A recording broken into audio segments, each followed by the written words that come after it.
is about time. Love that song from Overworld. Great band too. All their stuff is pretty good, not just Core Pride, but that is a banger from Blue Exorcist. So yeah.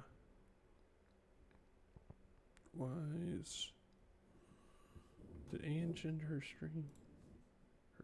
All of a sudden her stream went off for me. I guess I can look on here. Oh no. Yep, she did. Okay. She could have raided us. I didn't know. Tell her how. She might not know how to raid. Yeah, she doesn't know how to raid yet. Poor thing. But hello and welcome. My name is Okami or Christian, whatever you want to call me. I hail from a decent-sized town in Pennsylvania, from a small town in Oklahoma. I'm a Christian, which affects all my views, and that's about it. My co-host today. Hi, Pat. Just Pat's fine. And thinking about opening up a feed store called Pat's. A what store? A feed store. Oh, a feed store. Okay. All right. And also, my biscuits should be done. I'll explain more in a second. Give me a minute. His biscuits. He's always cooking something. He should be a cook, but he refuses. So, well, we are on number 57 here of our podcast. Let me see what I have for the themes today again. Oh, yes. Perfect. Perfect for cooking. But it is fast food is what we're talking about. At least for some of it. But I did, before we get into that, I didn't put it on the agenda. You ever see a cat get another cat in a rear naked choke? It's pretty wild. Surprisingly, yes. There's two kids wrestling right next to me, and one of them literally was behind the back of the other one, paws around his neck, choking him out while kicking him in the back. It's like, this is fucking brutal. Yeah. Kid MMA. But yeah, something I had thought for a bit, but I didn't know was actually a thing. Actually, like until somebody in a video pointed it out. But I actually watched somebody who I'm not very fond of in Hololive before they got to Hololive for a long, several years. Forever ago. Yeah, and it's Liz. I was actually an early subscriber of hers on Twitch in her past life. You're just not fond of her singing. Yeah, I don't know. She was different, is all I'm gonna say back in the day. And also, I don't like it when people add filters to their singing, and she definitely has recently. So, yeah. Back then, she wasn't a big streamer, so of course she didn't, have all the filters and stuff on it. Dang hipster. Yeah. I was a fan when she was an indie. Well, no, not like that. She did get big. She did get big, and I stopped watching. I don't know what it is. I'm just not big when the chat, when the person can't interact with chat anymore. That's when I just stop watching. Because I'm like, okay, I send a message. There's no banter anymore. It's not as fun. So, I like attention when I'm in a chat. Because I don't go in chats that often. But when I do, I like attention. And with a big streamer, that's impossible. So I don't blame them. I blame myself. You go from having an audience of a couple hundred a few thousand. More like back when I watched her, she had an audience of maybe 30. Ooh. Yeah. mean, hell, really, the only streams I ever really talk in is ones of my friends because they can actually talk back to me. Yeah. But, anyways, I mean, I'm not going to step around it. Her past life was Ellie Monty. She's actually a voice actor, used to be. Oh yeah, no. Uh, I seen a clip one time where a thing is just coming across my YouTube, and it's like you might recognize, and it was her prior life doing like 3D stuff while in voice acting on streams and stuff to Mm-hmm. the current one we know. Yeah, she's pretty well documented, and that's why she got bigger. But when she started streaming, she wasn't that big. And she was just a, anime girl with red hair. More orangish than red, but yeah. Hold up. And would stream. She did a lot of VR chat, so that was my niche. I was definitely a fan. Um, I looked at something real quick. Let me see if this is legit. Oh god, double ads. This is bullshit.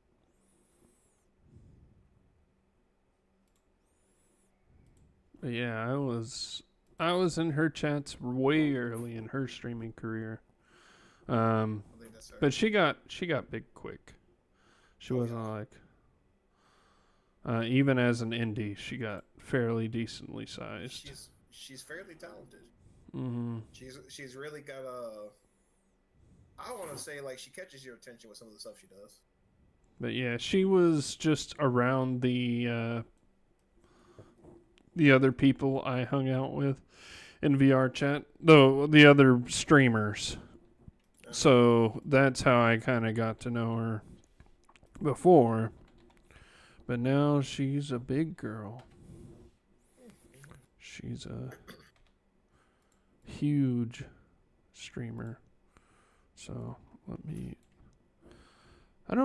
Did she delete her Twitch? It's looking like it. I cannot find it anymore. She definitely streamed on Twitch. She has a YouTube, but she definitely streamed on Twitch. So I'm not finding it anywhere anymore. Wow. I guess she deleted that. Well, shit. Mm-hmm.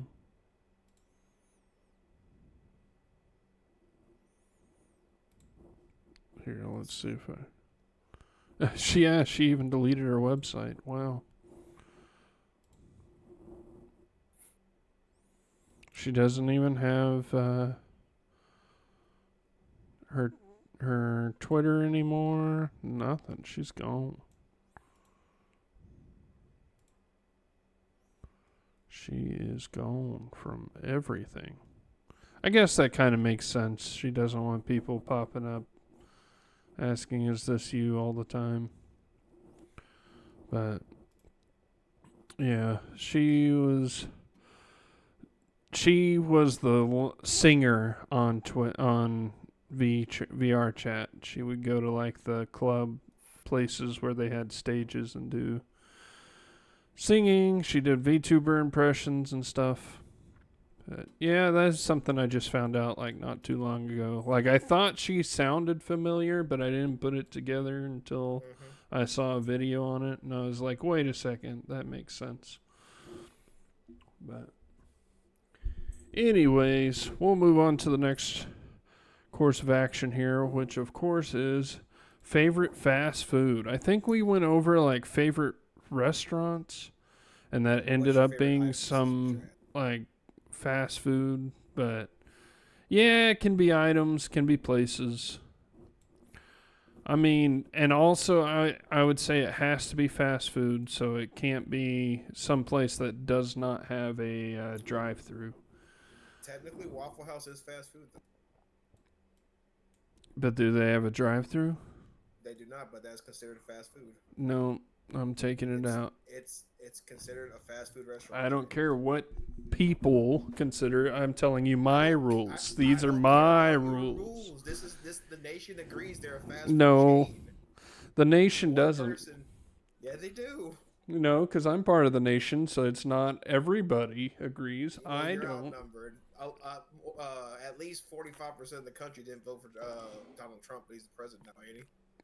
What? No, over 45%. Or 40. What would it be? He 50? lost by 5 million votes. About Nope. 5 million votes. No, he This won by 5 past million. time? Yeah, I was Yeah. fixing to say this past time he's at over 51%. Right? Or right at Yeah, I'm saying 50.1. no, but he's the president, so the majority spoke. Yeah, but I mean our government isn't run through majority rule, and neither is No, this podcast. we got checks and balances. Yeah, this podcast has no checks and balances. I'm the dictator and I say that it doesn't count. But I'm like Peace. yeah, you can leave for Waffle House. Come And on. just like that, I can leave. Yeah, you can. And I am left here by myself to do this. Besides, With it wasn't my a bad correct thing they got on opinion. my top 10. It is one of my favorite chains, but I wouldn't put it. None of their items make my top 10. Like, Well, I'm also going to say that we can't include any pizza places. a lot of those do have drive-through though. But you can't order from it. The only one that you kind of can is Little Caesars, but I don't Now count you're that. being ridiculous. No. I'm saying it's places that like you can like order, and in 5 minutes your order that they just did is ready.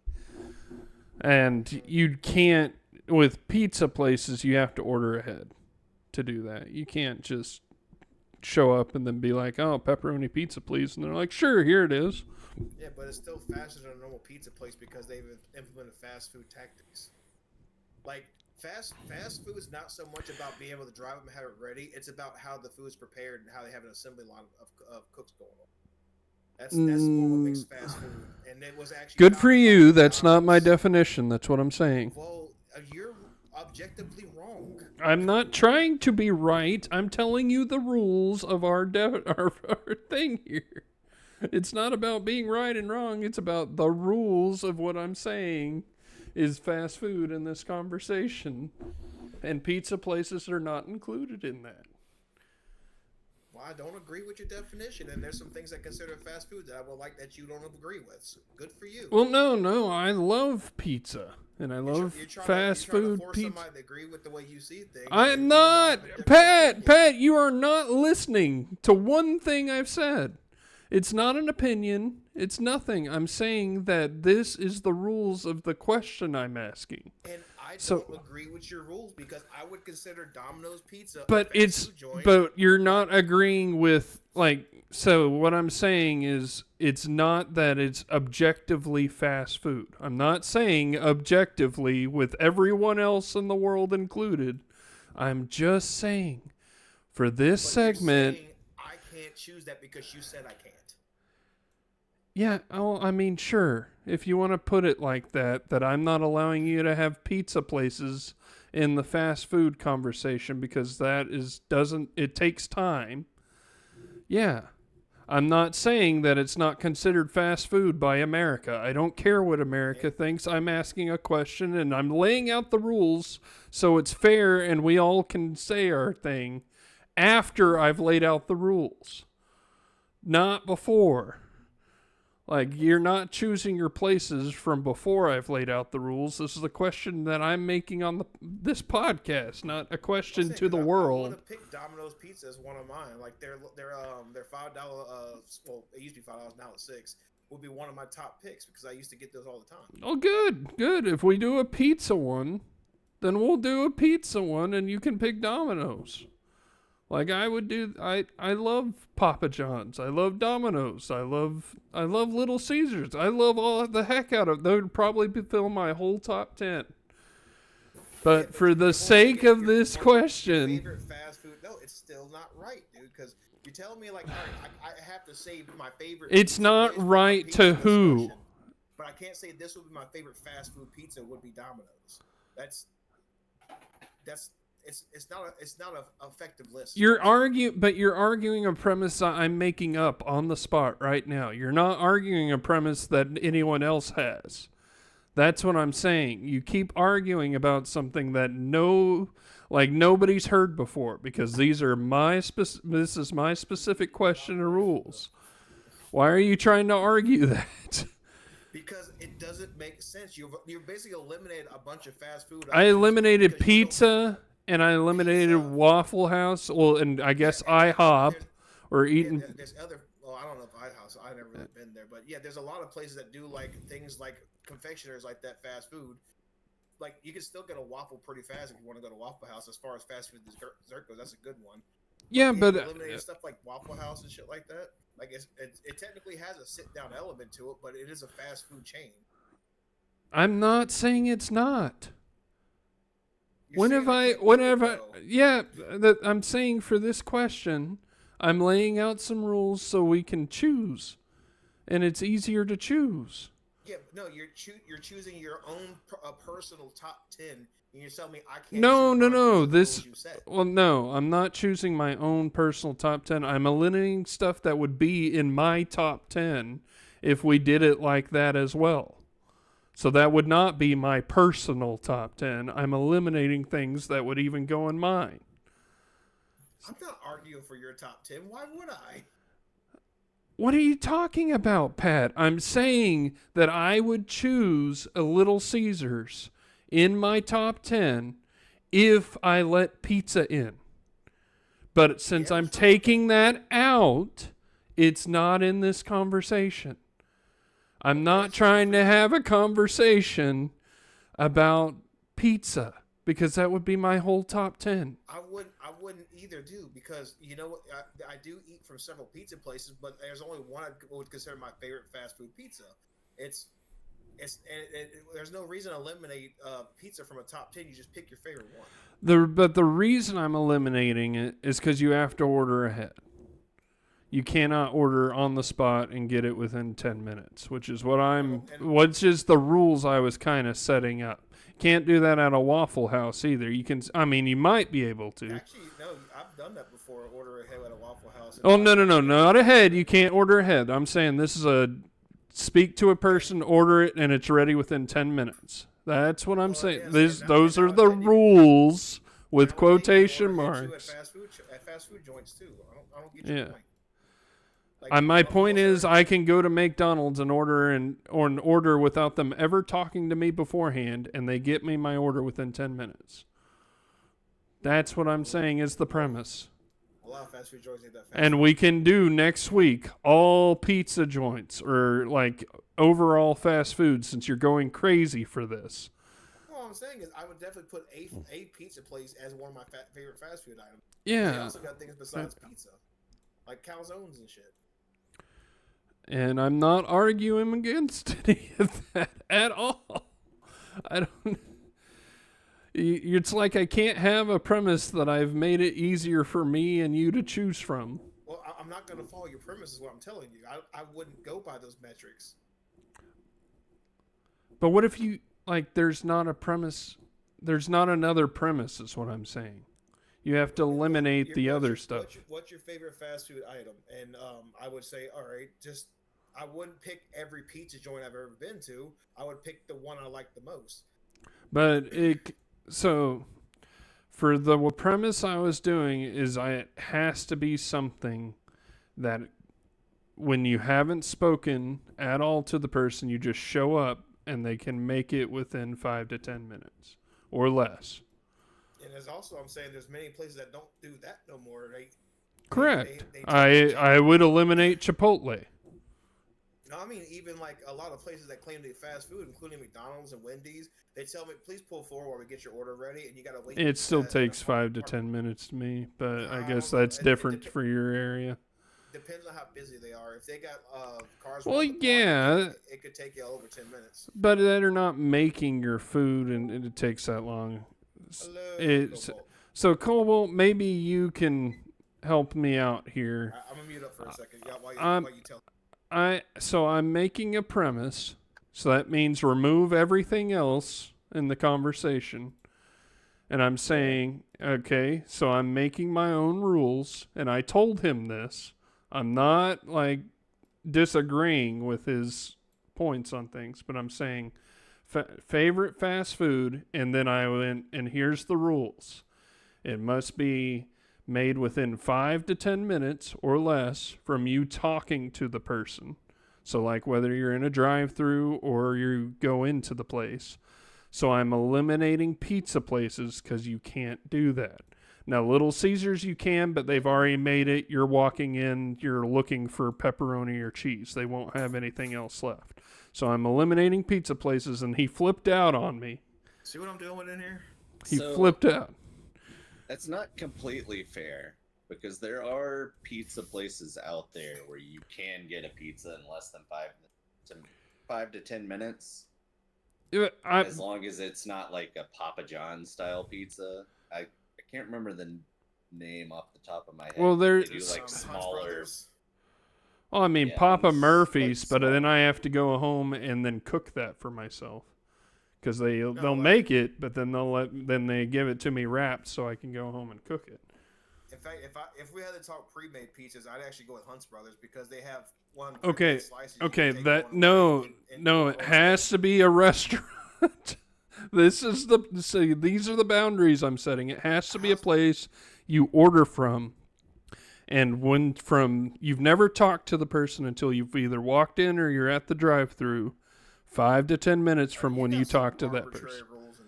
No, I'm trying to lay them down, and you're not like. All right, I got the name.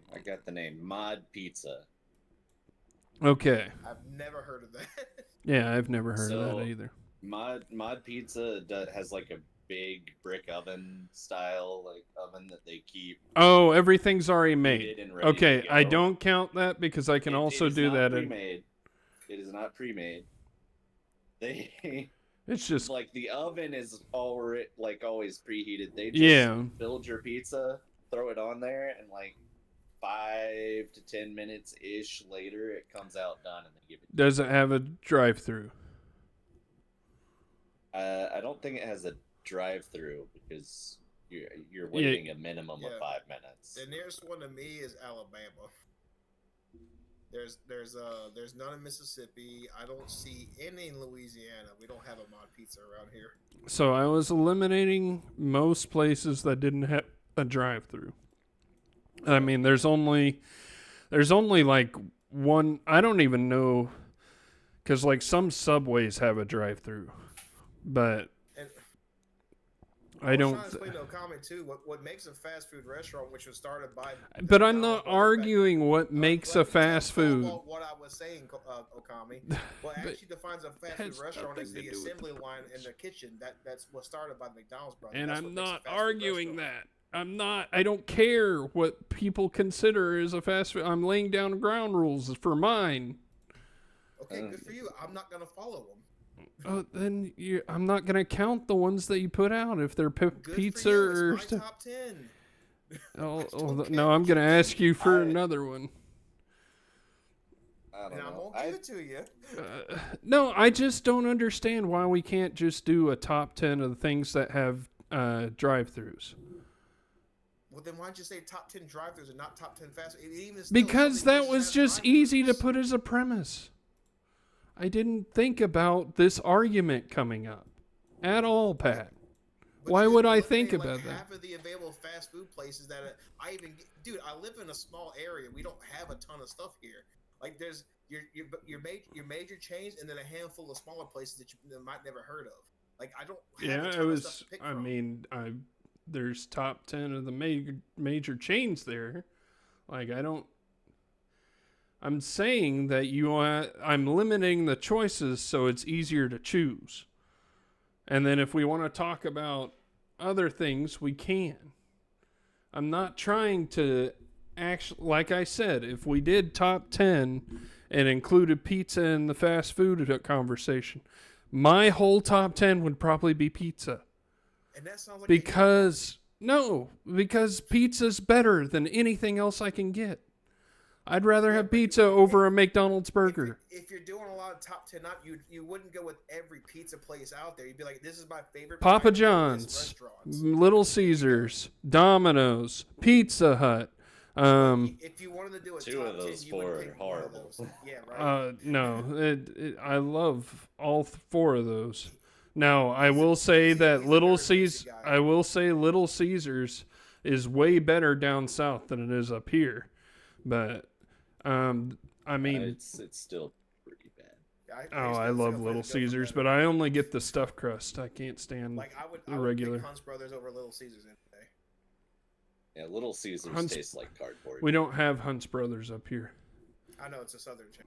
Yeah, so I mean, I would pick the gas station pizza over. I think Hunt's Most Brothers things. is gas station pizza. It is. Yeah, they only operate out of pre-existing Yeah. gas stations. Yeah, but they don't use it up here. I forget what pizza thing it is up here. I'd choose Sbarro. Sbarro would be amazing. That's the airport and malls. Yeah, Sabaro's decent. Yeah, like dude, I literally any pizza would be over McDonald's burger because I love pizza. Yeah, Okay, I to don't be eat- I fair, don't eat like- McDonald's burgers. Yeah, to be fair, McDonald's burgers are pretty bad. I'd get Oh, their I nuggets mean, before I get their name burgers any day. name a restaurant with a drive-through, and I'd probably pick pizza over. It's what I'm saying, and that's what I was kind of trying to get out of is making I'm glad you said one genre of restaurant that would take over like half of our conversation, where it's all pizza, and it's not I really. I think if you had ever been to awards, you'd probably take that over pizza. Wards is pretty nice. Is They're that like- a? Awards is They're like almost really soul good. food kind of hamburgers. I don't know. If it's a burger, I'll take pizza. I don't. I'm a huge. I usually get their chili dogs. I don't usually get their burgers unless I get a chili burger. I'm about to say you can't. Pizza get over your chili. Pizza over chili dogs. Pizza. Yeah, we know. Oh, that's. You're basic. It's not that I'm basic. I love pizza. I do too. It is literally one of my favorite foods growing up. I don't But know. I'm not gonna fill my top 10 fast food items with just pizza. Oh yeah, I'll but tell you you don't what, love pizza as much as I As do. much as I like pizza, I don't eat it that often because it's not good for you. And it's hard not to eat like an entire. Okay, pizza quit. considered. Okay, that's now you're adding stuff to this. No, it's I'm just literally saying. it's literally like the best tasting things is what I would put as my top 10. Like don't put health or anything in fast foods. None of it's No, it's healthy. not so much a health thing. It's Well, like you the- just Fast food said that that. often anyway. But you're gonna tell me So- that you're not gonna put at least a Taco Bell item up there? Above pizza? No. No, at least in your top 10, at least one Taco If Bell. I had to choose between that and pizza places, no. So there's at least 10 pizza places you're gonna name items off of that you're gonna just take your entire top 10. I mean, if You're gonna pizza put is Little Caesars included over in Chalupa. if pizza is included in fast food, then yes. Because there are chains of pizza restaurants they don't have up here, and there's chains of pizza restaurants they don't have down there. And they'll definitely be in my top 10. Fox's, which is up here. Is Bocelli's, that fast food though? which would be up It's here. okay. But not all pizza places are really fast food. Like some of them are like very slow. Okay, now we have to consider which one's fast food, not because they all have assembly lines. Yeah, I'd say the ones that Every are so single popular, pizza like place Papa does John's, would now. be really fast food. Even the one that I took you to that's Tony's and I said was the best here, yeah, that has an assembly line. Good for them. Well, but so it's considered fast food. Well, then don't put it in your top 10 because they're not fast food enough for you. What? No, I'm saying that's why I eliminated it because it's impossible. All pizza places are assembly lines now. Okay. So you're saying there's not 10 pizza places you'd put over like No. what like Taco 'Cause Bell? I don't eat at all pizza places because again, we don't have a lot of fast food restaurants around here. Like we just don't have a lot of anything. We the only things we really have But that then are everywhere see spread out but this is is Pizza Hut, Domino's, Papa John's, and Little Caesars. Everything else is and Hunt's Brothers. Everything else is scarce. see, but that's what I'm saying is because of you're basically saying good for you, and then now you're bringing up arguments that only affect you and nobody else. Yeah, and you're That's only no, apply to I'm you. not. You're- I'm saying you're I'm a putting limit. extra rules on yourself. And look, just get on with it, dude. Let's do the list. But I'm not going to eliminate pizza. Because I would If think you it would be can't pick fair things if besides Okami pizza, needs. that's your problem. If you need that to be a rule for you, I understand, but I would. But that's respect what I'm saying that is in small town Mississippi. no, You no. don't really have a lot of options. I get that, and I'm saying that there's 10 places he can rate that aren't pizza. Now, if he sure, if y'all are gonna, live off of the pizza thing, Like then 10 fine. places, but But- probably not 10 good If you're places. talking just my hometown, there's actually maybe not. I'm 10 not, fast food Pat. I'm restaurants saying here. anywhere I'm you've just been saying. in the world. I'm just Like I saying. could choose Jollibee because I went to the Philippines and had it there. Like I definitely have. Oh, no, like- I definitely have it, and I know. yeah, I think like Ellis would not have Jollibee. yeah, I don't even. Yeah, like if I could choose McDonald's in the Philippines over the McDonald's here, I would any day. But that's not how I'm rating my top 10. I'm rating my top 10 over like the in general. But it's hard for me to put in pizza because then I honestly have like 10 pizza restaurants that are all assembly lines. So they're all considered fast food.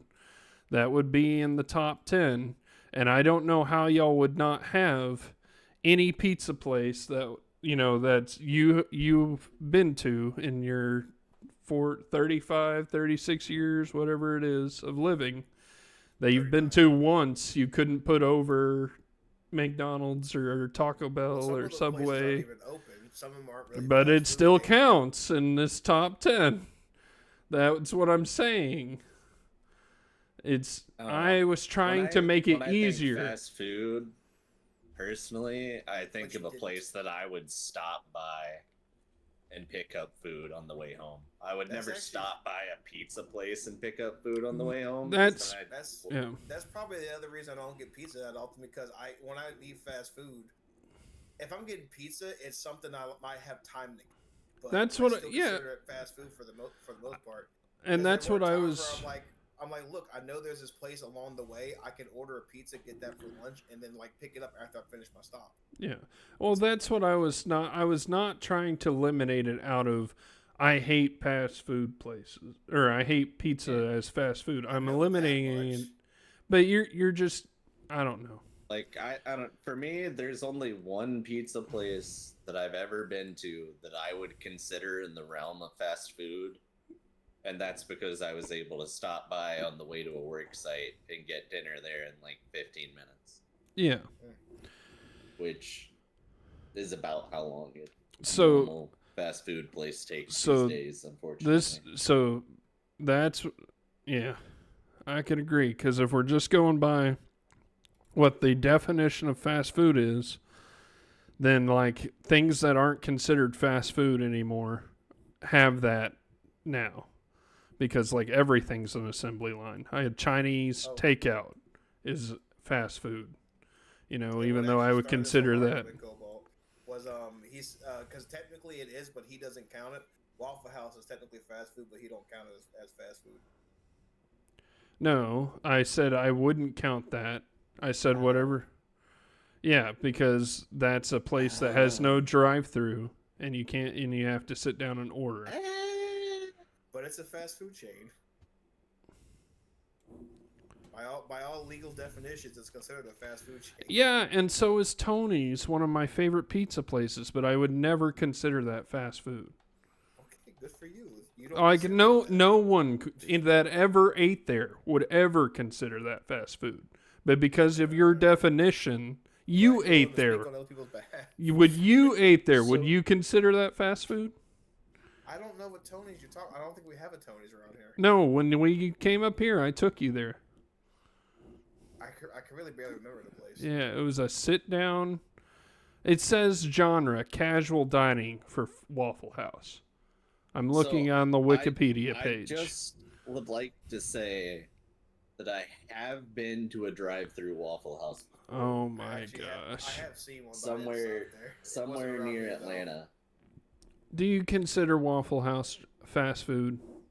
I mean, Cobalt? I mean, if No, you no, get the no. Waffles, yes. Okay. They're definitely fast when it comes to waffle. And I'm if- not- If there's no, let me finish. If there's nobody else in the restaurant, they can get you your food very fast with their assembly. Same with Olive Garden. I can go and order Olive Garden and get the same amount of time that I can get Waffle House. Is Olive Garden now considered fast food? And just like a fast food restaurant, there's a lot of people in the line. It's going to take you a while, except for Chick-fil-A. Chick-fil-A is a monster. Yeah. So just everywhere is considered a fast food. Okay, good to know. All right, now can we get to the actual? To be honest, with the advent of things like Uber Eats and shit, fast food's gonna start dying out. It's all fast food, so no, that's all that's left. There's all assembly lines now. Yeah, I'm just saying, like with Uber Eats, people are just gonna start ordering from restaurants instead of ordering from fast food places. No, it's too expensive. Too expensive. Places around here are cheaper than the freaking fast food restaurants sometimes. It's ridiculous. Yeah, that's where you live. In our area, fast food places are like $10 cheaper than anything you can get at a place you sit down in. There's a double from Burger King with fries and stuff is going to be like $11 to $12. There's like Mexican restaurants in other places, like burger places, that you can get a burger or a plate of Mexican food for the same price. And why not just order that instead of fucking fast food? That's true, except for up here, to actually get Mexican food, you're looking at about 15 to 20. And a McDonald's burger is $8 with a whole meal. I thought you were talking about time, because I'm about to say if you order an Uber Eats, time doesn't really matter anyway. I'm not including places you order ahead from. We already discussed this. Like, I'm not saying you can do that with fast food. You can. I know, Pat. Yeah, I know. Yeah, I know. I said this earlier. You got to take that out of the conversation. Quit it. Have apps you can order ahead with now. Quit putting that in the conversation. This is a place I know you're just saying about everything that I talk about here, apparently. Like, no, oh, well. I just can't. I can't. We're skipping this. Rules. It's 2 rules, essentially. That's the only rules. I draw the line at no pizza. Right? No, the rule I had was drive-through.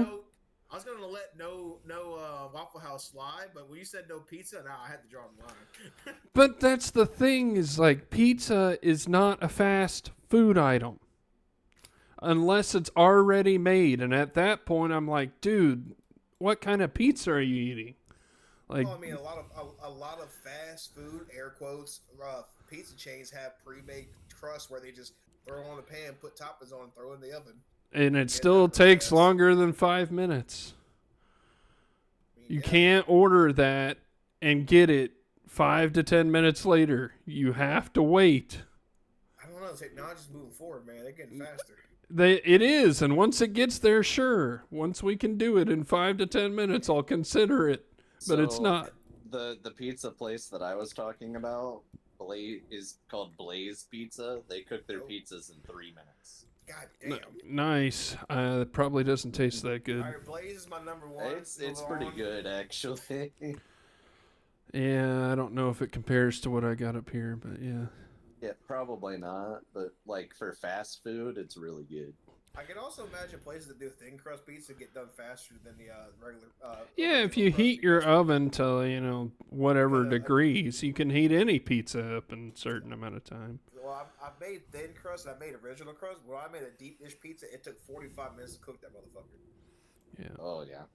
Yeah, fucking deep dish is a monster. Okay, so please, for the love of God, we're trying to do places that have drive-thrus and that are fast, okay? And you don't order it. Like, yes, you can order ahead, but if you didn't order ahead, that's the only premises I really had.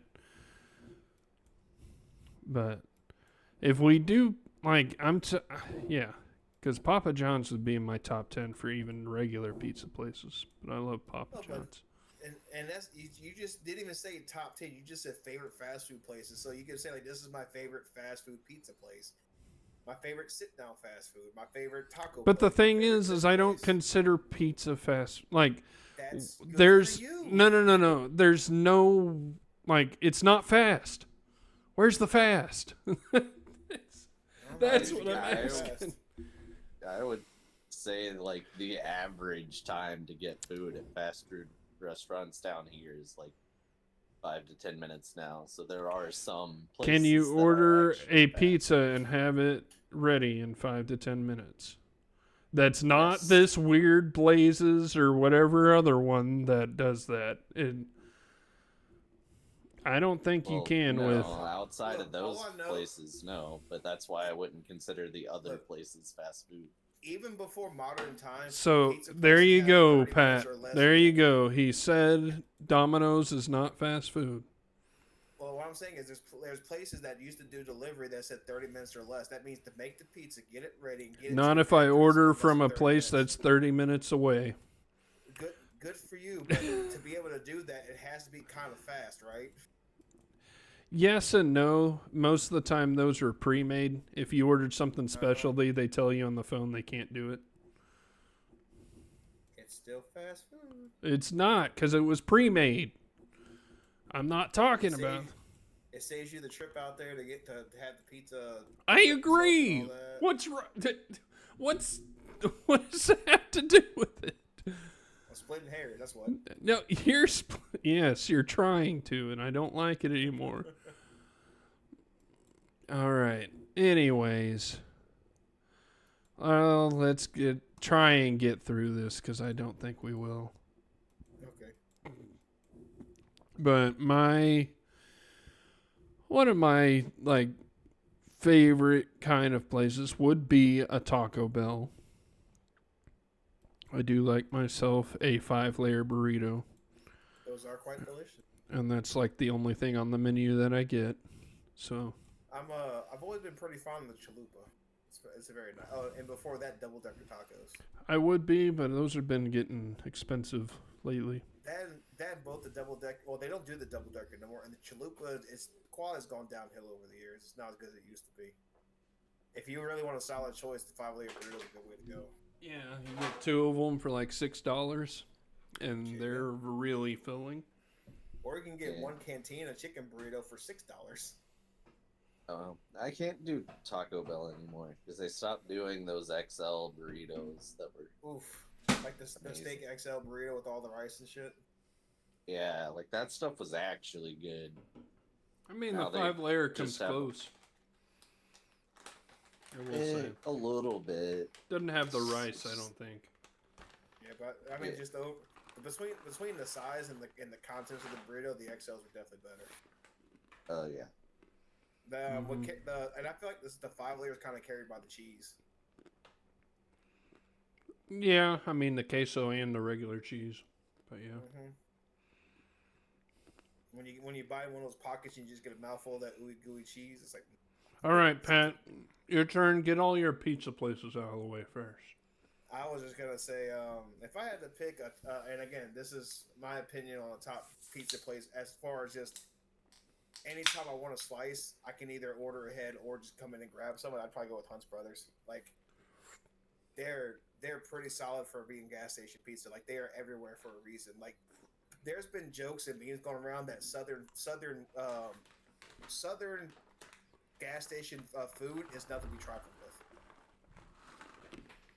with. The equivalent up here would be Sbarro or Sheets, because Sheets does do their own pizza. I did enjoy that when I had that burger from Sheets. That was pretty nice. I liked it. Yeah.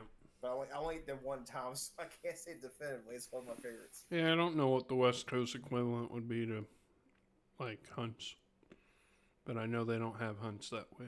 I know there's one in the Midwest. The Fat Electrician talked about. I can't remember what it's called. Well, I mean, But it's, I lived in the Midwest, so I know that Hunt's Brothers was out there. I'm saying west, like far west, like California, Nevada.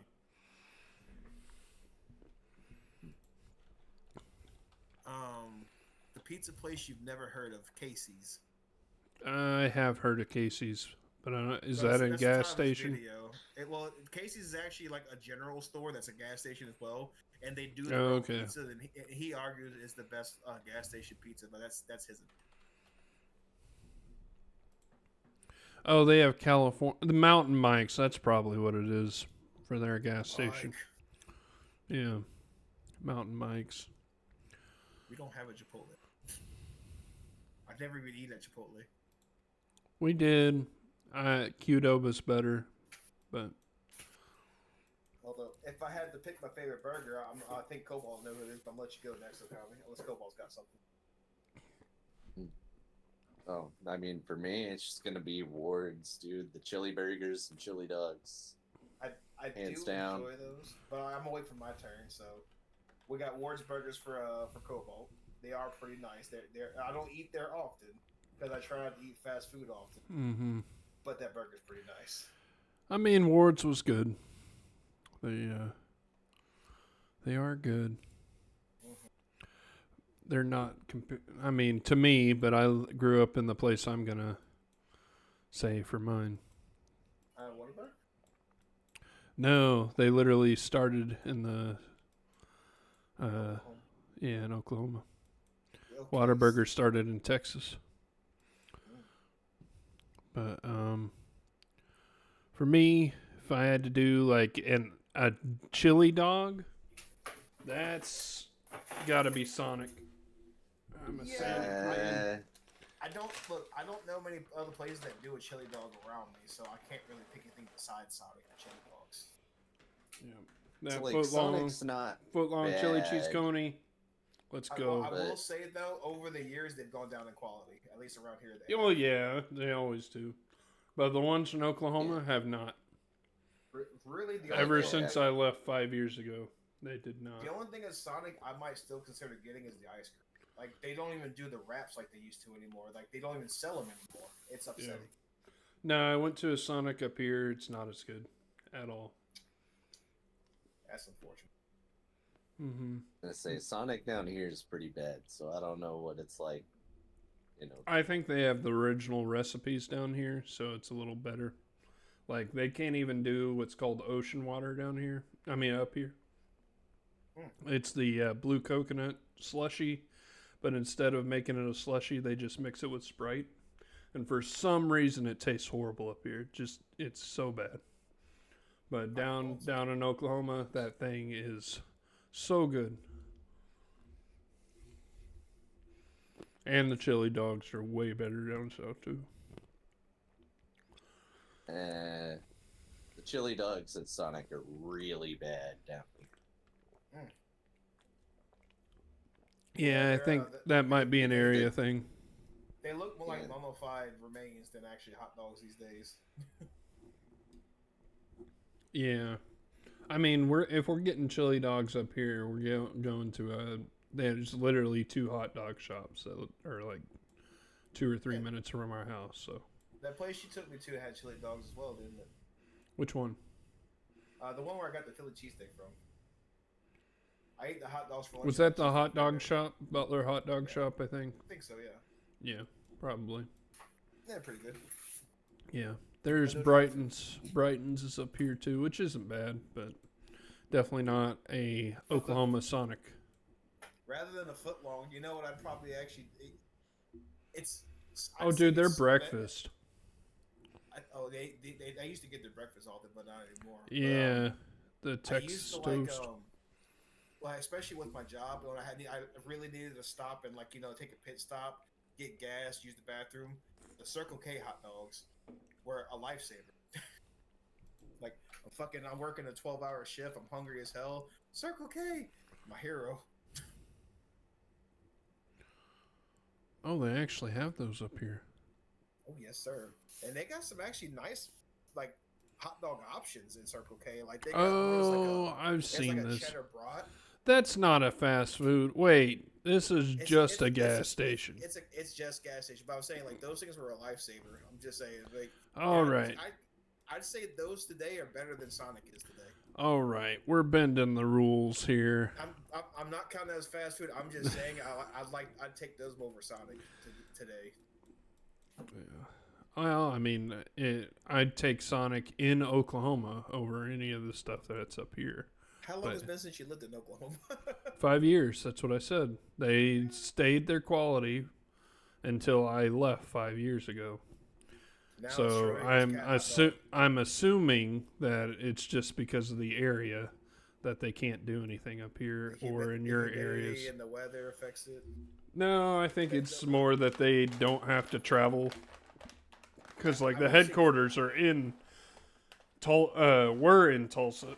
Now they're in Oklahoma City. I mostly kid because they say that's why New York style pizza is best in New York because the humidity of the city and the weather conditions Yeah, actually affects the quality of the pizza. I unless it's like from a restaurant, New York style is not actually that good. Yeah. But if it's from a restaurant that's what they serve, it's usually fairly good up here. Yeah, we got one called Brooklyn Pizzeria. They got some pretty good pizza. But all right, well, My turn next. sure, I'll choose Sonic.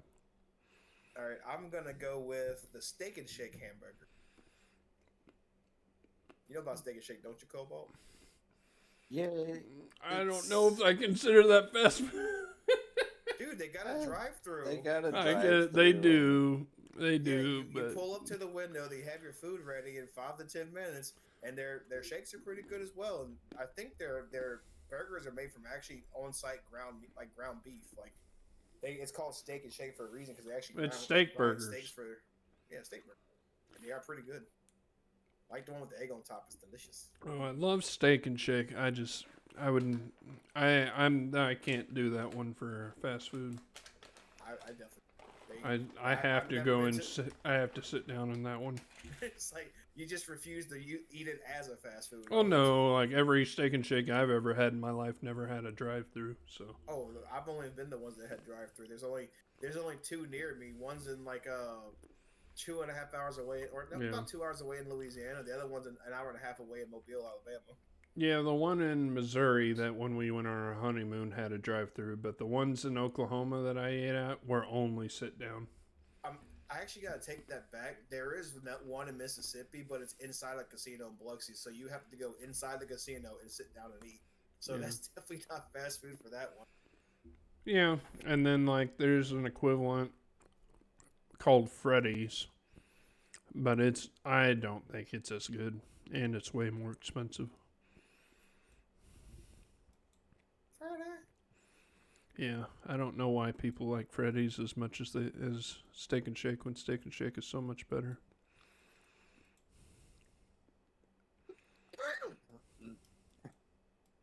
All right, Cobalt, got another one?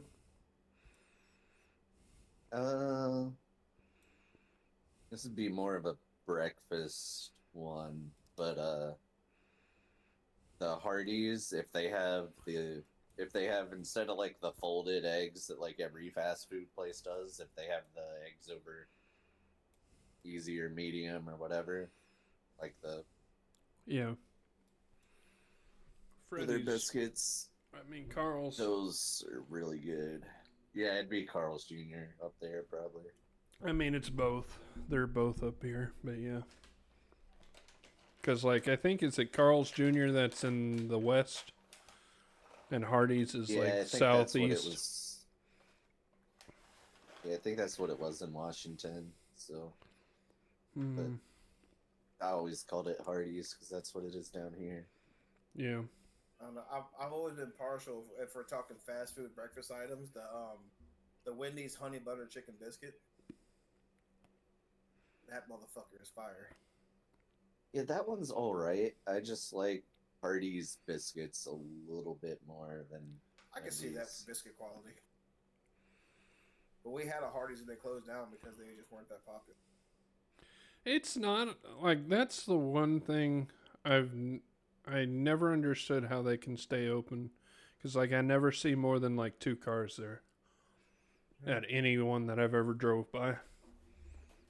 If you just drive So, by, I mean, it used to be really good, like even for lunch, probably back in like Mm. 2012 or so. It's just everything's gone downhill. Their burgers aren't as good as they used to be. Their chicken's not as good as it used to be. So you don't even like their Fries aren't as breakfast? good. No, I still like their breakfast. Breakfast is Okay. the only thing that Hardee's still does right. It's kind of I like was what never a fan of their burgers. They seem greasier than the rest. I mean. I'd take a Oh, greasy they're burger. not anymore. I'm not Yeah. even sure they're real burgers anymore at some of the places. I wish they would be greasy when I go to a fast food restaurant. That's what I'm ordering for. If I'm going fast food, I want it greasy. There was this fucking place when I was a kid. I don't think they had. I think the place went out of business. Like it was a chain that went out of business called Indies, and they I've had heard like of the Indies. best. They had the best seasoned fries of any fast food place I've ever been to. Yeah. I don't know. We place that I like called Brahms. It is a Midwest chain. Texas, Oklahoma, I think Kansas and Arkansas, the only places that have it. Brahms is great, known for their ice cream, but they do charbroil burgers, and they were great. The burgers are great. Their chili was good too, so they had drive-throughs, and that thing was always packed. So it was a good place. They were known for one. I said like their ice cream, but they're known for having a small market also in every single restaurant. Right. So you could get milk that's from Brahms Farms. You could get like their ground beef and some smaller groceries. A lot of people bought like nuts and things because for some reason they had like a bunch of nuts. But yeah, it's a good little place. Their breakfast was amazing too, but I don't know how it is anymore. It seems like everything after COVID had gone downhill, and I haven't been down there since COVID, so I can't say if it's still the same. Oof. A lot of things changed around here. After Hurricane Katrina wiped a lot of stuff out. Yeah, I can speak for Sonic because we went down to Missouri and it was still the same there, but I can't speak for Brahms because they don't have that there. Taco Bell's even gone downhill. Yeah, like I said, some of their stuff's just not as good. Like the chalupa doesn't seem as good as it used to be. It's still decent, but when they first started making, like the first few years they were making chalupas, they were like the best. Do And you then remember? they just dropped in quality. You remember when they had enchiladas? Yes, I do. Those were like my favorite thing. Yeah, they were. My family loves enchiladas, but they don't make them no more. Yeah. You can ask my dad, right? Yeah. Now, and a big thing about Taco Bell in my family is our area didn't have one until I was like, I think I was like 9 or 10 years old. We finally got one here. The only time we got to eat a Taco Bell was when we went to another city for like dentist appointments, and it was like a special occasion. Let's go eat a Taco Bell. Like that's how scarce was Taco Bell for the early years of my life. But when we did have one, enchiladas. Everybody fucking ate them. Yep. And then they got rid of them for some goddamn reason. Do y'all have Simple Simons down there? No, we do not have Simple Simons that I know of. Oof. Do y'all have Logan's? Yeah. Really? Y'all got a Logan's? I believe. Let me make sure. Chicken restaurant? I don't know. Let me make sure. No, they don't have it up here. It's a Roadhouse that I saw, not a Logan's. But I have had Logan's before. Well, honest to God, if I had to pick my favorite fast food chicken tenders, it's Logan's. Like they make some of the like best tasting, crispiest chicken tenders I've had. And the only problem is, and again we come back to, they are super greasy. Like when I get them, dude, that's the best. I know. Listen, I turn the bag over for a bit before I start eating. After like 5 minutes, I turn it back over, and the top of that bag is just soaked with fucking cooking oil. It's bad.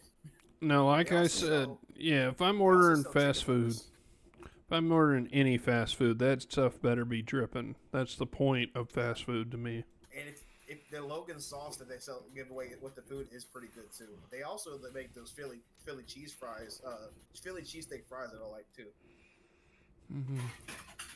Yeah, unfortunately, that's in a part of Mississippi that I never go to. Yeah, I don't see you coming there because I've only seen one Logan's in the area I'm in. It's the city that where my warehouse is located, and then the very next city north, they have a drive-through only chain where like you can only do drive-through. You can't come inside the restaurant or anything. But Logan's is good. If you get it, if you're passing by for some reason, Cobalt, I recommend trying them out. They got some of the best chicken tenders. Yeah. The only way that would ever happen is As if I had a job in Lacombe and then I was heading up to Hattiesburg for some reason, or Yeah, vice versa. you'd probably take I-59 through Picayune, and you could they're about 3 minutes off the interstate, something like that. Yeah, mostly because of stoplights.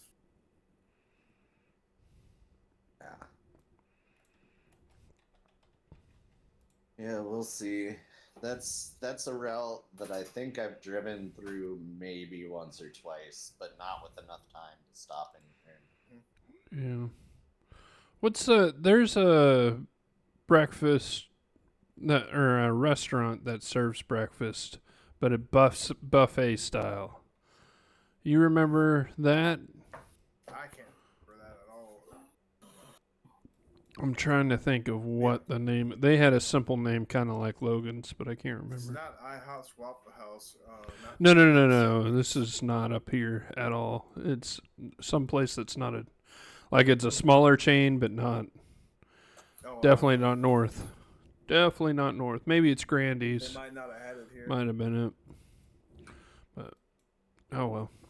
Now, if we're talking chicken, got to be Charlie's Chicken for me. But I'm not. Ooh, I don't like chicken so as much. there's a gas food chicken chain that's I can't remember what the hell it's called, but they actually got some nice chicken tenders as well. They even got stuff like fried corn on the cob. I mean You're Chick-fil-A. talking about like Chester's? Chester's, that's it. Yeah, Uh, Chester's is pretty good. But if I had to pick the best chicken sauce from a fast food restaurant, it would have to be Raising Cane's. Oh yeah. Like the sauce in the Texas toast is really what that restaurant's about. Everything else is kind of mid. Mm-hmm. All right. Well, my next one. Let's see here. I want to go there yet.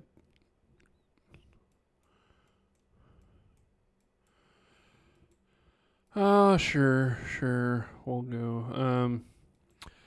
I gotta say, I really like KFC, but I'm gonna put in Charlie's Chicken here because they do. Charlie's Chicken has. I don't know if I can consider them fast food. Let's see if Google does. Charlie's Chicken. Freshly fried chicken. Oh, I don't see anywhere that it's saying. But this is kind of like our Chester's in Oklahoma and Missouri. Yeah. Now, regular chicken like the drumstick, thighs, breasts, and wings. I'd probably actually pick Popeyes over Logan. I haven't really had those at Logan's, but I mean, our KFC was so unpopular it went out of business, and there's only one Church's Chicken where I live, and so everybody. Is Church's actually good? The one I've been to Church's is ain't bad. not. The one I went to is like I'd rather have KFC over that. But I definitely don't. maybe hate that's them. I mean, me. they're just fried chicken, but I'd say Popeyes is probably the best because also I don't know if you've been to Um, Popeyes. Ask for the Cajun sparkle seasoning. That shit's fucking good. I feel like that's also a like. I feel like that is a taste thing with you because they have the Cajun. If KFC had a Cajun seasoning as good as Popeyes, which chicken would be better? Hmm. That's I mean, the I real haven't question. had KFC in a while, but if you got like their extra crispy, KFC did have some nice crunch to their chicken. Yeah. Yeah, like KFC's extra crispy is decent, but I feel like Popeyes is a little bit juicier. Oh, okay. Mm-hmm. Oh yeah, I'm when not you a bite good into that judge on drumstick- chicken at all. So When you bite into a drumstick or a thigh, and you feel the juice run down your lips. It's like Jesus Christ, what's wrong with this chicken? yeah. All right. Let me see here. The only downside to Popeyes is it's really difficult to actually get what you order from Popeyes. I can definitely see that. And again, I don't know if you ever had their tenders. Just saying, their tenders actually kind of suck. But hey, the other thing is they're one of the few places that have some good fried shrimp on their fast food menu. Yep. Well, Like anyways, Logan's has some good shrimp, but I say Popeyes is better. yeah, anyways, I'm gonna put up. I don't know why everybody else loves these other restaurants more than this one.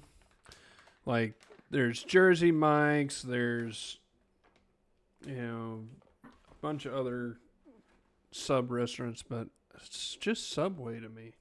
I love Subway. Subway's okay. I I've never been I to get Jersey the, Mike's. but I love the meatball from Subway. So No, we do have a firehouse. We have one firehouse sub. yeah, that was.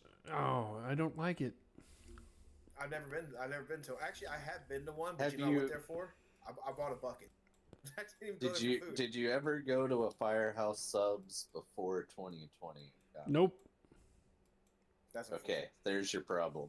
They got Well, new it management. sounds like a their problem because Subway's been the same since they changed. So the problem is in 2020 they took all of the hot sauce bottles out of Firehouse. But would I order hot sauce on my sandwich? No. They were not all spicy hot sauces. The answer's still They no. had like some of the most flavorful like sandwich sauces. Okami, when you go to Subway, do you just get like no sauces on your Subway sandwich? It's a or you just get meatball straight- that I usually get. So Okay, why then. would I put sauce on that? But if I'm getting a regular sub, Most Subways don't have a I go. buddy. Yeah, they do. If Oh I'm no, dude. The What? Firehouse like meatball sub with what was that fire?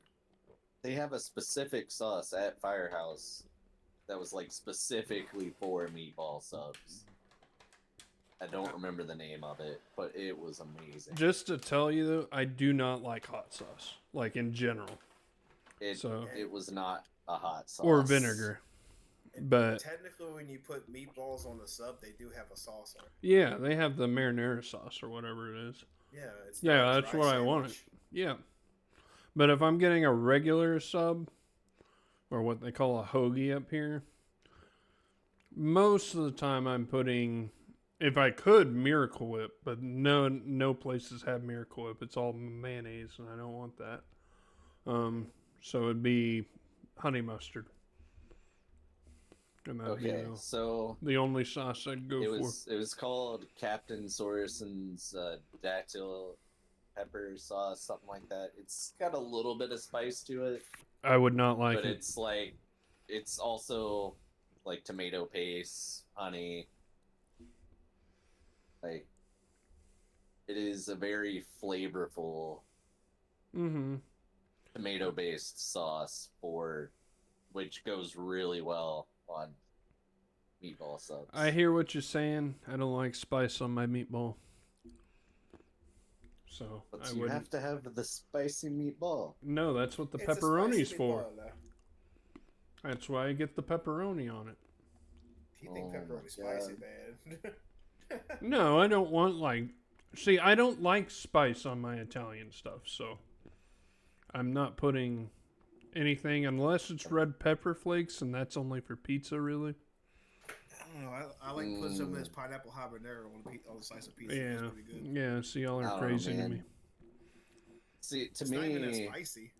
like anything below like what Firehouse would consider an 8 or a 9 on their little rating doesn't even count as spicy. It's just the flavor of the sauce. Do you consider Tabasco hot, Okam? No, so I think you're misunderstanding what I'm saying I'm here. I'm just asking. Is Tabasco hot to you? Like spicy hot? Yeah. No, Yeah. you're misunderstanding what I'm saying. Okay. Okay. I'm saying I'm I just trying- don't I'm like trying to hot gauge your level of sauce. spice. No. I have no gauge on that. Like, I could eat a 10 from Tawatatah and be fine. I'm saying I don't like the taste. I literally no. don't like the taste of peppers and stuff. So I wouldn't I'm like. saying that wouldn't like these the different sauces. Sauces have very Does it different have pepper flavor taste? patterns. And if the answer is yes, I wouldn't like it because I don't like red pepper, green pepper, bell pepper. I don't Not like those. necessarily. Some of them taste like mangoes. Oh, well, then I'd mostly. hate that. I hate fruits tasting He said some of them. sauces.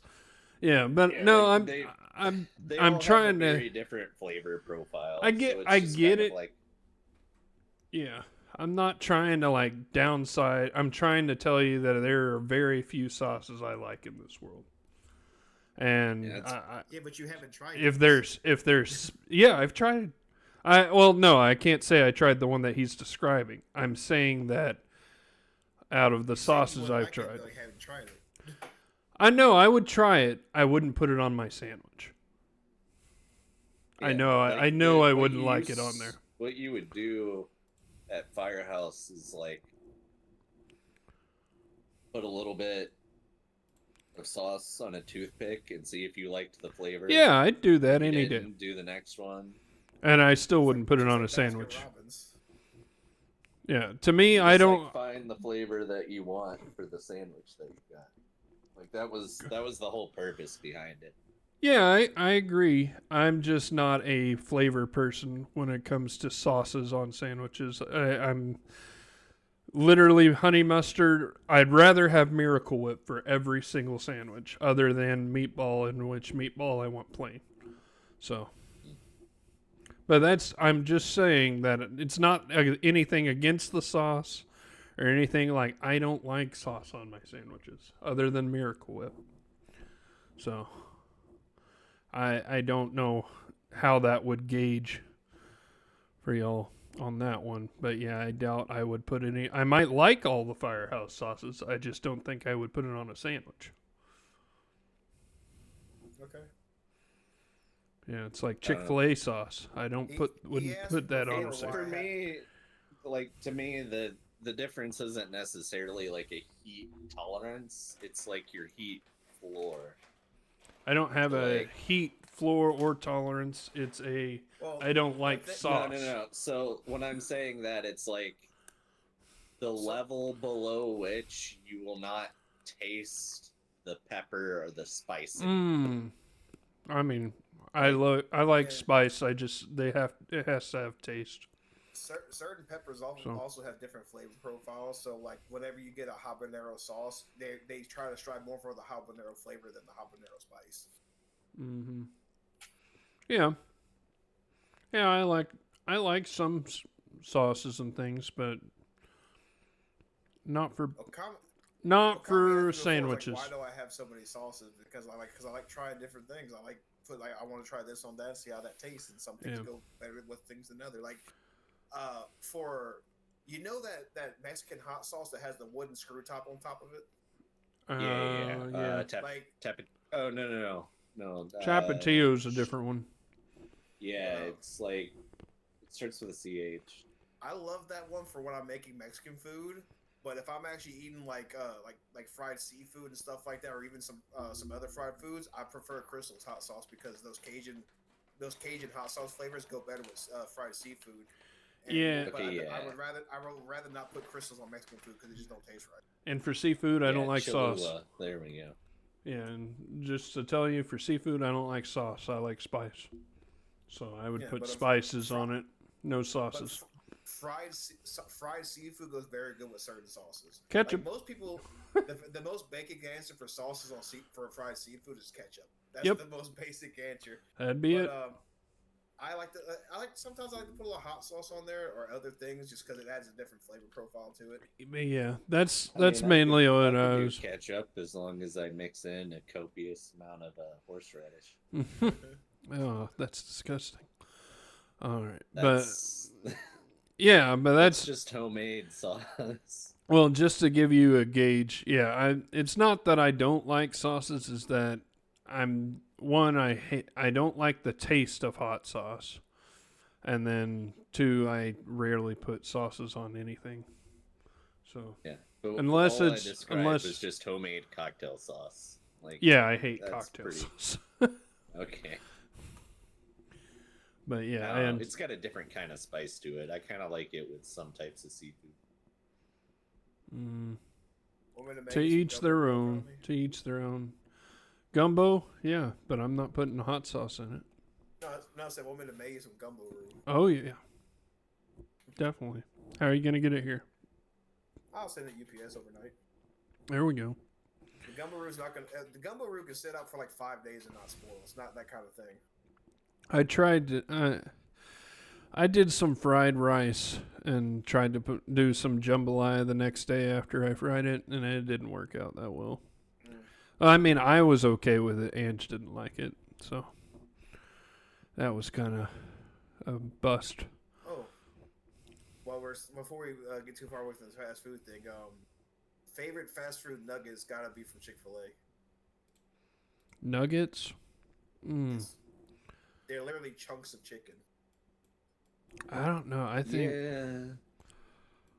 I mean, McDonald's is way up there because McDonald's set the standard for chicken nuggets. I like the Chick-fil-A ones better. There was a time when Wendy's had it, and then they changed that for me.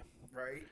I don't know why they changed it, because it seemed like that made them really popular. Yeah, the but 99-cent nugget little container, and like you got these 5 little nuggets, and they were very good nuggets, and now the nuggets just ain't worth it. Yeah, the nugget. They used to be like, I don't know. They looked like the Tyson ones you get from the store, but then they tasted incredible. And now I don't even know what their nuggets are. They just aren't good anymore. So, but Chick-fil-A, I can kind of agree. Or Sonic's popcorn chicken is really good. I do like that. Which chicken, I'll give you, I love sauce on chicken. There you go. Tangential to chicken nuggets. Boneless A&W wings. Corn dog nuggets. Oh dear. He done brought the corn dog nuggets. True, but they don't exist anymore. This is true. Like the local A&W is shut down. Well, Unfortunately, permanently closed. Who's got the best cheese-based side dish, like chicken, like cheese sticks, cheese curds? What's your favorite in that regard? Arby's cheese sticks. Arby's does have some slamming cheese sticks, but definitely better than Sonic's. Oh yeah, Sonic is not known for their cheese sticks. No. Now the Dairy Queen cheese curds are pretty good too. Sheets are better up here than Dairy Queen, so that's the hard. That's the hard one. Zaxby's also does them pretty good. I like their wings for fast food. Zaxby's only recently started offering it, like within the last year or two. How they go? There's a Zaxby's about 30. But it's in a city I don't cover. So Zaxby's is equivalent to Brahms. Just so y'all know. Okay. So if you, but Brahms is like they have great chicken and stuff, but they're more known for the burger because they have an actual charbroiled burger. I used to love going to Zaxby's and getting some fried mushroom. That shit's fucking fire. Okay, you've lost me. You're gone. I'm gone. I know. I'm running out the door. Some fried mushrooms. It's like onion rings. What's wrong with onion rings? Everything. Face is wrong.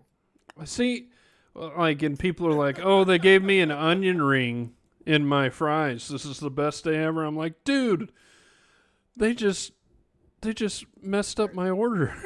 The only place that to me was Sonic, and Sonic onion rings aren't that great. No, I hate onion rings. Yeah, it's like most places don't do onion rings very good, but especially I think Freddy's does it all right. Any places? No, I hate onion. So they have a Freddy's over. There's a Freddy's in Oklahoma. I had that a lot. All right. It's like the frozen custard and burgers. Yeah, steak burgers. They're like steak and shake, but they're more expensive. Favorite fast food ice cream on 3. 1. Oh, hold on. Wait a second. Are we consider fast food as in places that make their own ice cream? You mean like makes it fresh? Brahms makes their own. So it's kind of if they have it in 5 to 10 minutes, so they're then fine. They have like 20. They're like Baskin Robbins, with a market and a fast food restaurant all in one. All right. So it's kind of hard to beat them. It's kind of hard to beat them. And my honest to God best option for a legit fast food drive-through ice cream around here would be Dairy Queen, the Blizzard. I Ooh, can't. Dairy Queen does probably do it best, honestly. Their Blizzards and their soft serve is pretty fucking good. All right, y'all got to remind me. Hot take for next week. I don't like thick ice cream. It's got to be loose, man. Dairy Queen ain't thick. A Blizzard? You can't drop it out of your cup. It's not it thin enough. Well, I mean, it is close to soft serve, but also melts in like 2 minutes if you don't hurry up and eat it. No, if I can't. The only reason it doesn't come out is because of the suction with the air pressure of the cup. No, That's if the I only can't reason turn it upside down and see liquid drop out, then I don't want it. So I you want- only drink milkshakes. No, milkshakes are too thick too. No one makes they a bring correct more to the milkshake. yard. There's no milk in it anymore. What about Like, Steak and Shake? dude, theirs are actually decent. I actually like theirs. You can actually drink it through the straw like you're supposed to. If I had them more than twice, I would put their shakes more than twice. I would probably rank them higher, but I haven't had enough. I've had Dairy Queen way more. I mean, Yeah. if I was gonna go with a soft one like Okami is talking about, I'd probably just go with Wendy's. Well, and you know the Okay, that's where McDonald's- that's where the hard take comes in. That's too thick as well. the McDonald's soft serve and their sundaes aren't bad. Mm. Like the I desserts can't- and the coffee is the only thing I really go for McDonald's anymore. Part of the problem, Okami, is we can't really have ice cream as thin as what you're describing down here without it becoming chocolate milk inside of like That's 5 that's minutes. what I was saying. Like Oh, I did in the South. I had it at Brahms. Brahms had it, but I asked for it. good for Oklahoma, but Oh, but also at Brahms, you can literally ask for how you want it made, because they'll do it on the that's what I was spot. saying a second ago. Is that they'll give me the Blizzard. Like I only ever get a small Blizzard. They'll flip it upside down. It doesn't fall out. But if I'm not eating it in like 2 minutes, the ice cream's melting and spilling over the sides. Like it does Yeah. not last. Yeah, I will say that a good cookie dough makes the ice cream as well. Which I will say Brahms does not have good cookie dough. But then, if you ask them to make, give me just a vanilla, and then add cookie dough to it, then it's great. But I hate chocolate chips too, so that's a little different. I don't know why every single cookie dough ice cream has chocolate chips. That's stupid.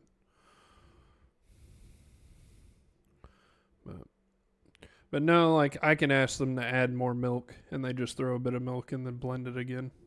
So it's amazing. Get actual soft serve instead of this thickness that I can't actually eat with a spoon. I have to wait a second, and then I can swirl it around. But to each their own. I don't like hard ice cream, and I definitely hate hard milkshakes. If you can't suck it through the straw, it's no good. Yeah, and that's definitely why I disqualify Sonic, because while they do have their half-price milkshakes for summer, like you have to wait like 5 minutes to start eating. Oh, you can ask for that to be thinner as well. At Sonic, Okay. they'll do that for you. But, I mean, will they get it to how you like it? Nobody knows. We'll find out right after Yeah. this. I don't know. I don't have a Sonic within 30 minutes of me, and I'm sad. Sad panda. All right, well, let's move on. Anime fights. Top 10 anime fights. Top 10. This is very Who wants to go subjective, first? so I don't like it. Yeah. It's all opinion based. What you consider a good anime fight? I don't know. One Piece has like almost all my top 10, I think. Fucking how flashy it is, how the choreography, how the eye candy factor, like how beautiful the fight looks. How long the fight is actually goes in for me. I don't It's like kind a of- quick fight that looks amazing. I like a very long drawn. Like Dragon Ball Z, honestly, will probably have 2 or 3 of mine just because of how long the fight lasts. I don't care if half of it is screaming. I still want the long fight. So, I'm going to say number 10.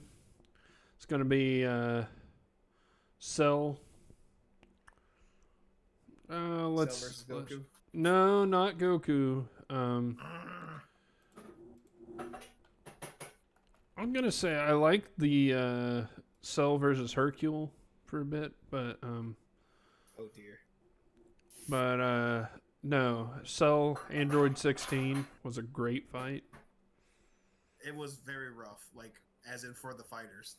Yes, and I They love that fight so much. it was almost a wrestling match. Hmm. And then the Like ending. the two fights like in that separate together, Piccolo versus 17, and then Cell versus 16. There were just some knockdown drag out fights. Yeah. And 16, like, I felt like they could have done so much more with him, but then, like, it was like he was the only one strong enough to actually do anything to Cell for a while. So that was just a great fight. I love the Cell 16 fight. If 17 and 18 would have just left the fucking island, Yeah. it wouldn't have happened. I don't know. 18 had to get it on with Krillin. I mean, even after like if she would have had to abandon 16 at the point because he had the hole in his head and she wasn't about doing that. But yeah, if like whenever he was fighting Cell, if those two would have just left the island, Cell would have never hit his semi-perfect form and things might have ended differently. Mm-hmm. Yeah. You're either perfect or you're not. So I'm gonna say, yep, number 10, Cell 16. I'm gonna throw out Hakuro versus Kyoya. That time I got reincarnated as a slime. Do you remember that fight? Yeah. Like, besides the fact that it was kind of a revenge rematch, and that made it so much more cathartic considering how much of a piece of shit Kyoya was. Wait. This for. You said this is for slime, right? Yeah, reincarnated as a slime. Okay, yeah. For some reason, when I looked it up, it brought up Hunter x Hunter. Whenever he was fighting the guy who was also another worlder, but he was contracted to that kingdom. After the dude did some very scummy shit, and he came back he ran it back on his ass, and then he styled on the fucking dude, and then the way he finished him was just fucking chef's kiss poetic justice. It was great to see. Yep. Hakuro is amazing. Yes, he's one of the best old wise trainers in anime. Let's just put it out there. He's also got one of the hardest lines where that guy said, "Well, we're gonna have to have a rematch later," and he was like, "There's not gonna be a rematch. You angered the one person you should never hope to anger," and he was talking about It was just like, oh, goddamn. All right, what you got, Cobalt, and your limited knowledge of anime and manga? Oh my god! All right. Well, I mean, between me and Pat, it's not fair. So. I don't know if you'll have seen this one or not. Oh, now he's bringing it. I don't know. As long as it's your top 10, you can pick what you want. As long as it's done in 5 to 10 minutes. And it doesn't include pizza. Have you ever watched The Daily Life of the Immortal King? I have actually, yes. I gotta look this up. I think it's in the first season. Here, No. I'll just fucking send you the fight. I haven't seen this one. It's a Chinese anime, and it's got various different dubs, but it's entertaining. I'm not gonna downplay what it is. It's kind of like One Punch Man of Taoists, and it's hilarious. Yeah. So like in the first season, the main character Wang Ling is fighting someone named like Zhang or something like that. I don't remember. But the character that he's fighting kills his friend right in front of him. And one of the things is like his father puts a talisman, I guess, on him to like seal his strength because of how powerful he is, so that he doesn't. He could literally wreck the planet if he goes unchecked. Like And the Yeah, talisman his dad used is kind of like a stopgap. It's like a band-aid on a fucking dam coming apart. It barely does yeah. the job. Yeah. Basically, like, he's in training to learn how to control himself, and until then, he has a talisman that keeps him in check. But I think I have he seen this. loses his mind when his friend dies in front of him, and gets so angry that the talisman just like self-destructs. Mm-hmm. And he has a demon dog that he's kind of like tamed as a pet of sorts, almost. It was a demon lord toad that got turned into a familiar dog, but it's still the demon lord who's kind of pissed off that this dude killed him like 10 years ago. Yeah. The dog had to save the day. The dog like realizes that he's basically going to destroy the world and tries to stop time, because that's one of his like abilities. Yeah. And he breaks out of the frozen time and starts beating the ever-loving shit out of this person. Yeah. That person kind of got dusted. And then basically he loses control of himself so much during the fight that he destroys everything, and the demon has to turn back time to bring everything back. I could turn back time. It's not a super long fight scene, but like the cinematics and the music for it go hard. Like it's really good. Another fun moment is whenever his love interest's grandfather puts him through those trials, and he's trying his best just to make this dude fail, and he just walks his way through everything. Yeah. All right.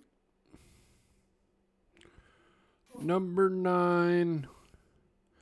Going a bit of old school One Piece with this one. But Luffy versus I forget his name. He was saving Nami, the shark guy. Oh, Arlong. Arlong, yes. With Arlong Park, I would include the whole Arlong Park series, but just facing Arlong, where he breaks his nose off or not off, but breaks it, and everything. Maybe it's nostalgia because I was like a young kid watching that. I was just like so hyped at the time. It was another very cathartic victory because like him saving Nami from Arlong and stuff. Yeah. But if I had to go from that era of One Piece, well, that one is really good, but I'd probably pick the crocodile fight over that because it had one of the best finishes in a One Piece fight at that era. Well, but that's not included in Arlong Park, but yeah. It's a little farther down. Crocodile fight was good. That and dude, they used what the fuck is they used a song, like one of my favorite fucking like classical music songs for the final scene in that fight, and it just takes the fuck off and he starts just wailing that son of a bitch. It's like, this feels good. I'm enjoying this. I will say I had to watch the crocodile fight way later because 4 Kids dropped One Piece because it got too violent. So it's fine because they couldn't keep covering up what One Piece was at that point. They couldn't keep making Sanji suck on a sucker instead of smoking the whole time. Smoke, he just have a cigarette in his mouth. Fucking Luffy beat Crocodile because he was covered in his own blood, and they had to censor all that out of that fight. It's like, oh no, y'all are trying too hard. Yeah. So. Oh, and my favorite part was they went to a bar and they ordered air quotes power juice. Like, come on, man. Power juice? Is this what you're gonna call it? Milk and power juice. That's what they serve at bars. Yep. Apple juice is what they should have called it. I mean, apple cider is technically apple juice. You just did something to it. I mean, apple cider doesn't have to be alcoholic either. It doesn't have to, no. But, yeah. All right, Pat, next one. Are you going crocodile fight? No. Just honorable mention for you. Yeah, like that's not my favorite one. I was just saying, of that era, I probably had to pick something else for my favorite One Piece fight. Well, that's not even my favorite One Piece fight. That's gonna be like, it's one of my top 10. I'm saying, but I will say that is definitely nostalgia from being a kid, watching this week to week, waiting for the next episode. It was like a whole DBZ fight. But yeah. I tell you what, we're gonna have to go a bit back on this one. Mm-hmm. Piccolo versus Krillin in Dragon Ball, the original Dragon Ball. Because I've always liked Krillin because he was never the strongest fighter at any point in time in Dragon Ball, but he's always found a way to keep himself relevant, and that was through his tactics. Yeah, it says he was actually the more tactically sound person of the squad. Like he would figure out ways to defeat people, even if they were kind of cheesy. Single-handedly defeated Frieza. Yeah. Frieza just didn't know it yet. Yeah, seriously. Like, Destructo Disc. He cut off second form Frieza's tail. Like there's that joke in he cut him in half when he was a regular. No. He only cut off his tail. Oh, I know, but then he cut him. He used his own move. Yeah. Yeah, and then he brought him back. With the he called it something else, the Death Saucer. That's what they called it. But he cut off Frieza's tail, and then they made a joke that when he was blinded, he could have sliced Frieza to pieces, and he wouldn't be able to stop him because Frieza can't sense energy, and he couldn't see, so he would have been dead. But plot, you can't have that. No, you gotta have the screams of Krillin.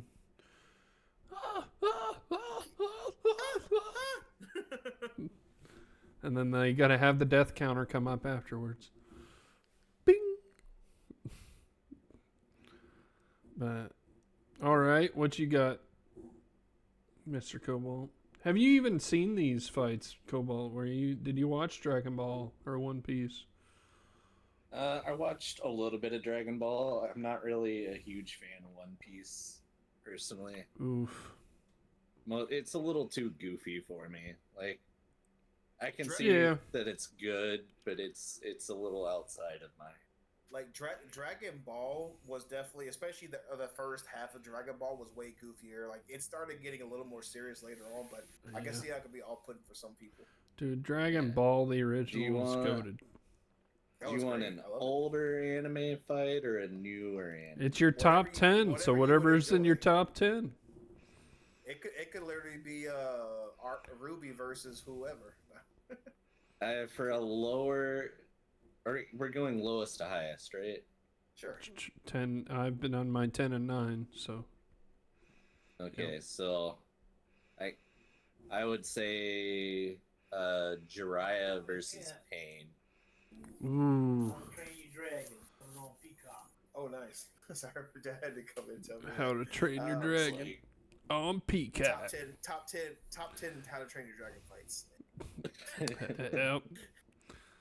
But that's definitely a good fight up there. And here's something I did before. If I didn't have a list prepared, Cobalt, and I don't now, but I have a good idea what I consider one of my favorite fights.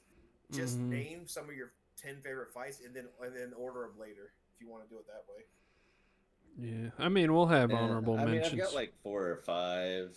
That's about as many as I could come up with. Yeah.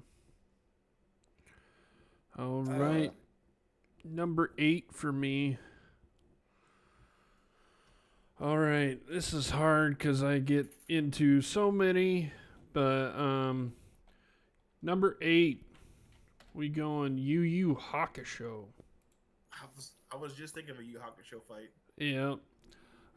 Heel was one of my favorite characters, or Hey, however you want to say it. Yeah. He, so his tournament fight, I can't even, it's been so long, I don't even remember who he fought in the tournament. Let me, Dark Tournament Saga, here we go. Yeah, Zeru was his first, no, it's not Zeru.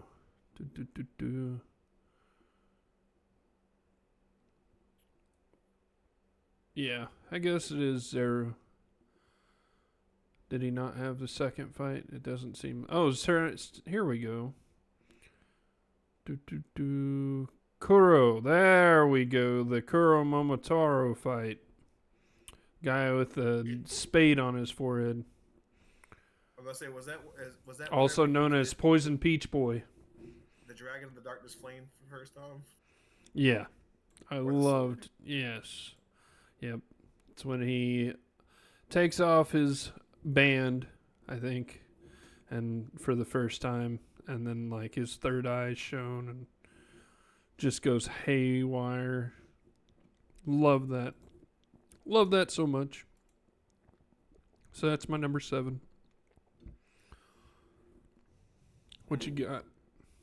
I was actually gonna go with the Yu Yu Hakusho as well, but Well, do it. most people would probably say the younger Toguro, like that, because that was a great ending to a story arc. Was Yusuke versus Toguro. But if I had to say just kind of What? a more wow factor, I'd go with the end of season 3 where he fought Shinobu. Like it had a lot. Well, he fought him like fucking 3 times. Got his ass kicked the first 2 times, and then he came back as a fucking demon to kill him in the 3rd one. Mm. And then that finishing move where he hit him with the big ass spirit gun. Oh, it just looked fucking awesome. Yeah. Like, that fight had a lot of twists and turns, and that arc was like arguable, like a not so popular arc, but I enjoyed that fight. All right. What you got, Mr. Cobalt? Cobalt Sun. Did you see the God, I don't remember the name of the anime, but it's got Escanor, the Lion King of Pride. That's 7 Deadly Sins. Yeah, Escanor versus Estarossa. Is that the one where he hits the guy with the fucking sun? Like, he does that every time, but like he Yeah. he killed like 2 with 1 shot. Yeah. Yeah, that was a I'm about to style on your face kind of fight. You can fight it, but it's gonna happen. Yeah, but that fight also has like one of the coldest moments in any fight scene at the start. Who decided that? Well, like, of a fight scene, I don't know, man. There's a lot of cold moments in anime, but like the other dude's got his whatever ability that's supposed to make people afraid of him and unable to fight him or something. Yeah, but Escanor's just like he so prideful that he just walks right through it. Why would I be afraid of a lesser being like you? Yeah. It's just like, wow. There's a guy on YouTube called CJ the Champ, and he does the trials of Black Air Force Energy, and Escanor was and also the most disrespectful moments in anime history, and that whole fight was like there for Escanor. That was just disrespect from start to finish. Yeah, CJ does some hilarious videos, and Escanor's on the round table of Black Air Force Energy. Yeah. All right. It's like all I feel is pity or something like that. Yeah, he's just straight up. That dude looks down on anything. He was looking down on angels and gods. Like, Jesus Christ, dude. Yeah. All right. What you got, Okami? All right, number 6. Going Rurouni Kenshin, or as some people know it, Samurai X. And I'm actually putting the final fight here at number 6 with okay, I have a Makoto. What? You say Samurai X. Is that the anime based off the Rurouni Kenshin manga? Yes. Yes. The Samurai X was a prequel to Rurouni Kenshin, because that was a section of Rurouni Kenshin where they showed his past, and they made it into a standalone anime. Okay, because I have read the manga. I've never watched. I've read all the manga for Rurouni Kenshin too. His final fight with Shishio is what I'm putting here. It was great. And That's the adult kung fu guy, right? that's the guy wrapped in Or bandages. oh no, yeah. Well, yeah, that was before the prequel. Because the Samurai X OVAs showed like this dude who was the brother of his the woman he fell in love with whenever he was the Batosai. Mm-hmm. And yeah, that fight with the other assassin was a very tense fight. It was good. Like that dude was biting everybody. I This feel guy, like that one was in the manga, wasn't it? Oh The yeah, it bandaged all assassin was. guy. yeah. He Yeah, was in that the was a manga. really good fight. Oh Mm-hmm. yeah. No, Shishio used to be. He was also during the Batosai era, but he got burned head to toe, and so he had to wrap himself in bandages. In their Yeah, final like the fight. back and forth between them and the manga was really good. Yeah, their final I don't fight. know if all It's the great. conversation came through in the anime or not. Mm-hmm. And then he also has like if he takes off his bandages and touches somebody, they like burn. Yeah, because something happened in his body generates a lot of heat. Yeah. It's weird anime logic. Yeah. But yeah. All right. Next, Pat. I'm gonna have to go with a Bleach fight for this one. Boo. Ichigo No. versus, Ichigo versus Grimjow. Okay. Dude, it's hard for me not to pick a lot of Bleach fights because they had a lot of cool fights in Bleach. But Mm-hmm. that fight was again end of a story arc. It was a very long fight, and it has some very cold, very cool, and some just great fighting. It was enjoyable. The ending of it was kind of the part that brings it down for me because it kind of had a weird scene at like the way it ended, but all in all, it was a good fight. Like it was a long time. It's one of those long time coming kind of fight. Like he first canonically, the Grimjow confrontation happened right after the Soul Society arc, and then shit happened like a long. It took a forever to get to the final fight with him. Like it was something a long time coming. Yep.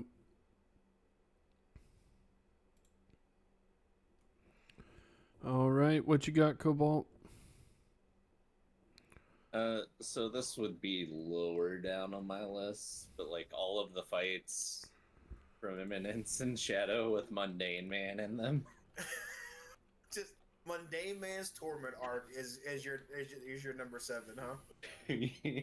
Well, it would be like it would probably be like number 10, honestly. And again, he's really just styling on everybody the whole goddamn because he's pretending to be lame, but he's like he never had a chance.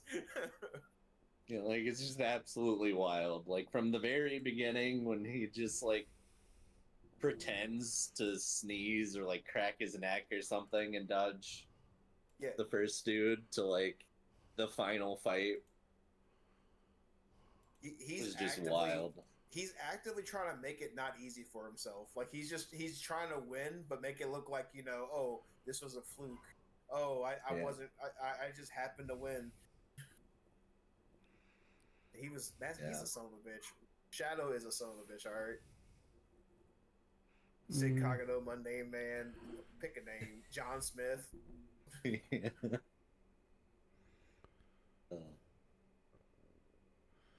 All right. Well, another one that's kind of nostalgia for me, more than I think the fight's actually like amazing.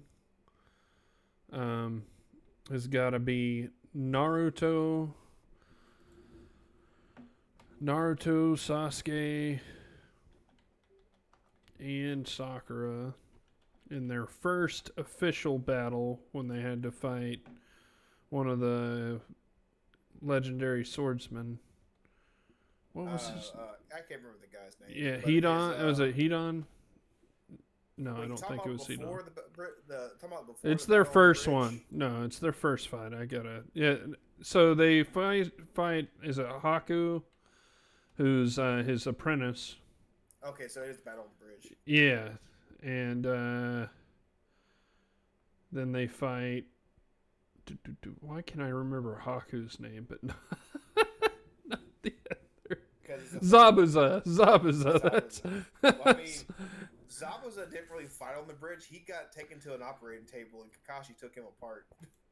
well, That I mean, that they wasn't even fought. fair. They fought. He had, like he had to keep his arm in the thing, so he threw Sasuke as a ninja star, and then Sasuke pops out. Well, you got it backwards. Naruto threw Oh, Sasuke.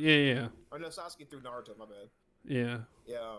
And Yeah, that was. he came out through the kunai and it pissed off Zabuza. Yeah, that was a Mhm. pretty cool we actually they knew from the get go that they could not beat Zabuza on their own. Like his clone would wipe them, but they could at least free Kakashi with a Yeah. well thought out plan. Yeah. But I mean, that whole Zabuza fight was great. underestimated him. That whole fight was great. I mean, the Haku fight was amazing too.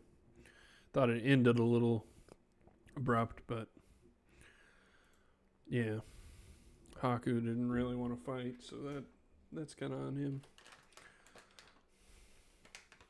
All right, what you got?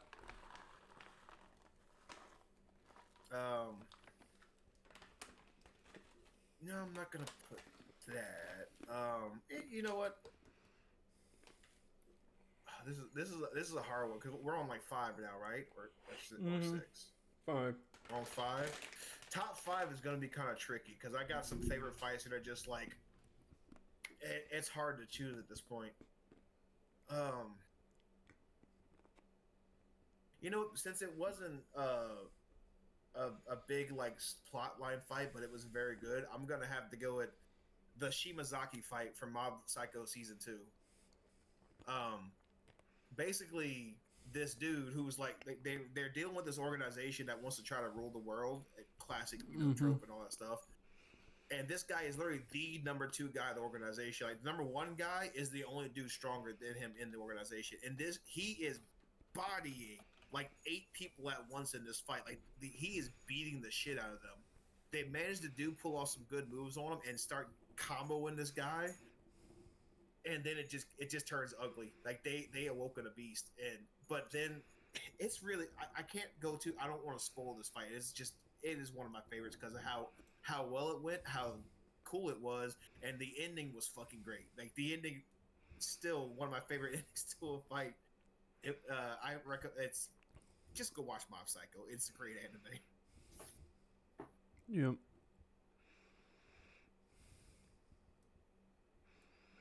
Okay.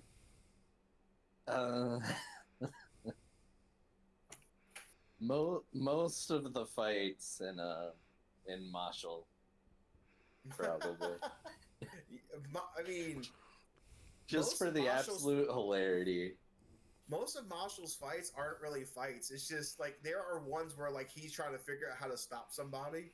But I wouldn't say he had a real fight until like the end of season 2.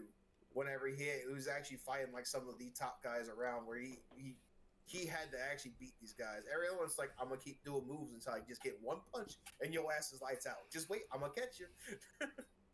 Yeah. I love Marshall. It's a very good anime. I could also recommend that to anybody. It's like 90% of it is him just naming muscles and pretending that he's casting a spell. Muscle spell, traps a box, just fucking throws a punch out. I like the hilarity of that show. The show is great. It's my favorite scene is when that chick who basically seduced another wizard into attacking them, then tries to seduce him and he suplexes the shit out of her. Yeah. He's like Mosh believes in gender equality. That's for sure. You put her down. Yeah. Oh God.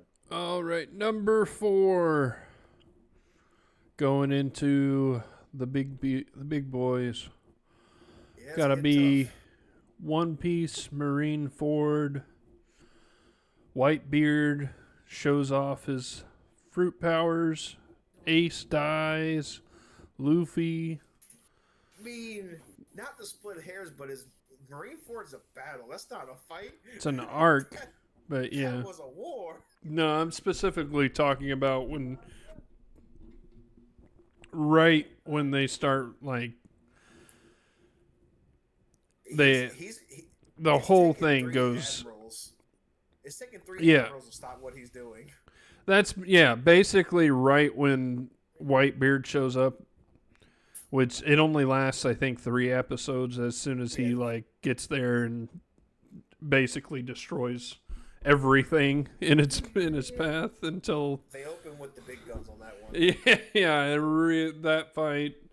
Um, I don't know if I slept for 2 days after that one without, but I was also again fairly young and just absolutely into One Piece at this moment. And it was the best of One Piece that I believe. But yeah, when would that have aired? Let me see what year. Yeah, 2010, 2000. I would have been like, right, 17, 18. And I was in a wheelchair. So I had nothing else to do but to watch One Piece. No, I had surgery on my feet. Ah, That's when I couldn't play basketball anymore. So yeah. that's unfortunate. Yeah, it was the only thing that could hype me up at the time was One Piece. And like the crazy stuff I would do in a wheelchair while still trying to play basketball. But yeah.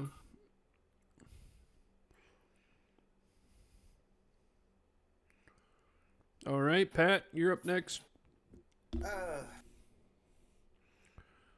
man, there's I kind of want to remove some from the top 10 because it's so hard to narrow it down to this. But for number 4, to be honest, and I say it's really what carries this series is the fights, and I'd have to pick I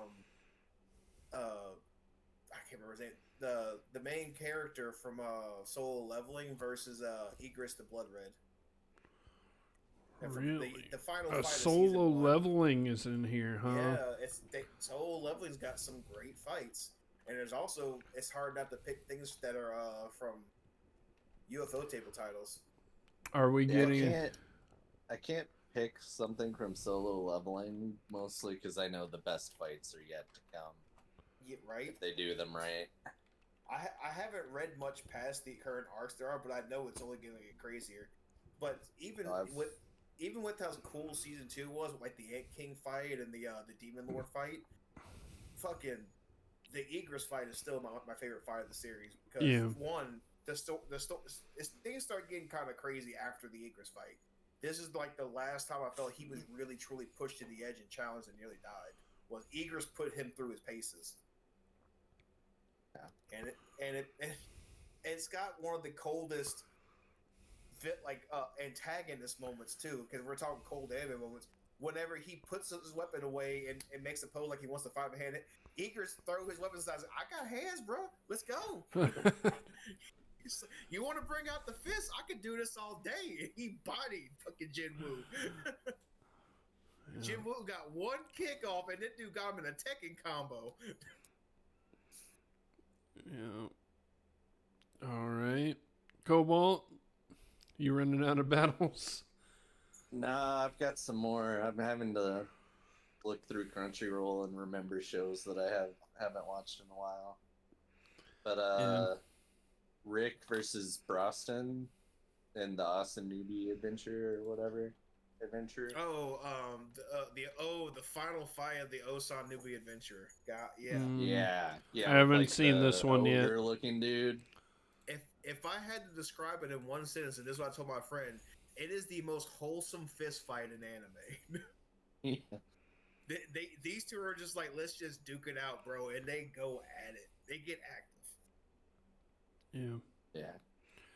That's one that's still on my watch list, so I have not seen it yet. You gotta watch it. It's good. I haven't seen it yet. It's eventually gonna get there. Maybe years, maybe. I don't know. It's gonna get there eventually.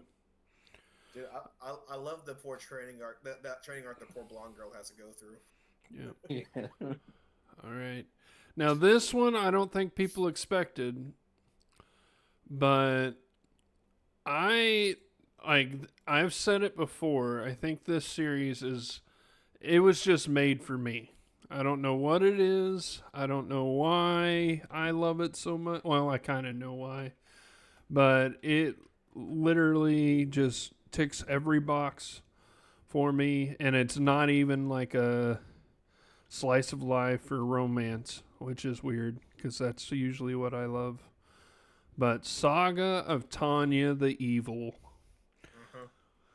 I gotta put in her fight where she puts in a pincer tactic, and that hasn't ever been seen in this world. And so they just absolutely annihilate everybody. It's like, I mean, she's like little Hitler, so she's the, Well, she's Germany of not. this world. She's not little Hitler. She's little German commander. Like, Yeah, yeah. yeah. And She's not calling for genocide. She's just like, they're my enemies. Why would I care about if it's a war crime? That's yeah, that's yeah. what she's all about.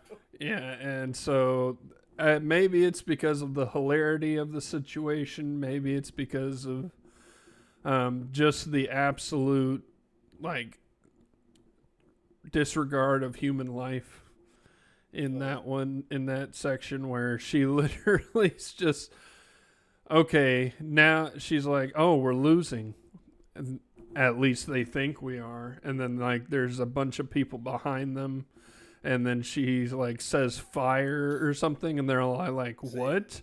And then all of a sudden, you just hear like I don't know what it is. It's that one sound where they're loading up plasma rifles, kind of.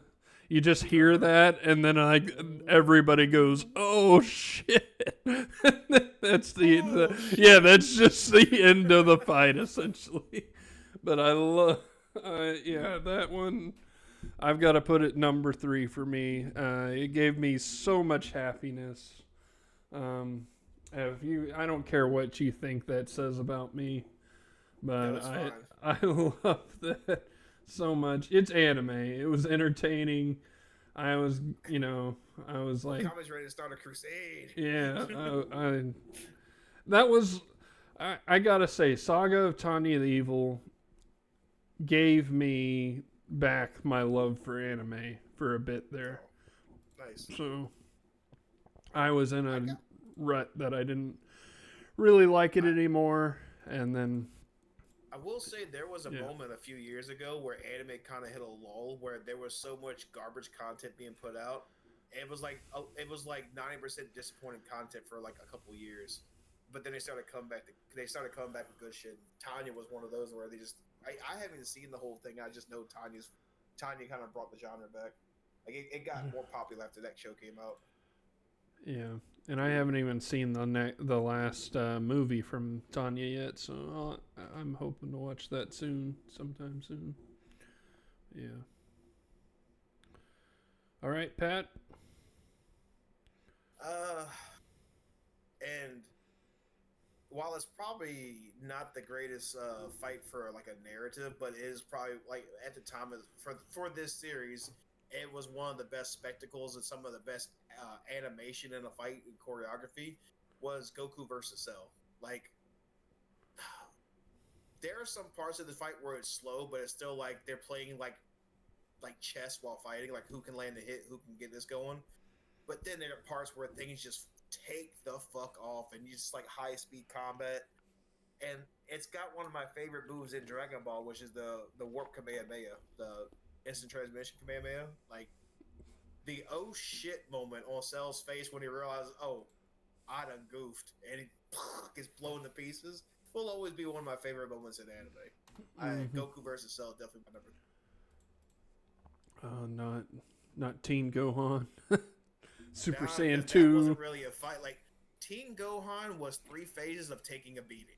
You had him taking a beating in Super Saiyan, Cell taking a beating when he was in Super Saiyan 2, and then a Kamehameha clash. Like that was not a fight. That was just schoolyard violence. Oh, father-son Kamehameha was still To this day. A great moment. But if I had to pick the best fight of the Cell games, it would be Goku versus Cell. Like as an actual fight.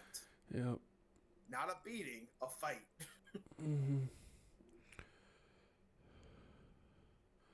All right, Cobalt, number 3. Number 3. Uh-oh. Got number 2 and number 1.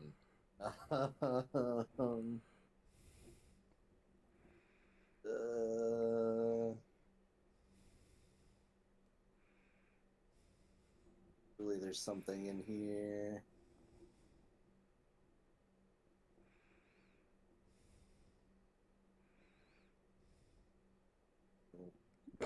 No.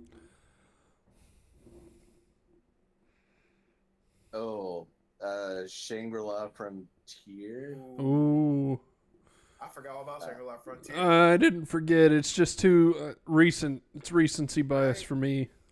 Yeah, it's Yeah. not life changing. Because Jujutsu I mean, Kaisen's most got some of great them fights in it too.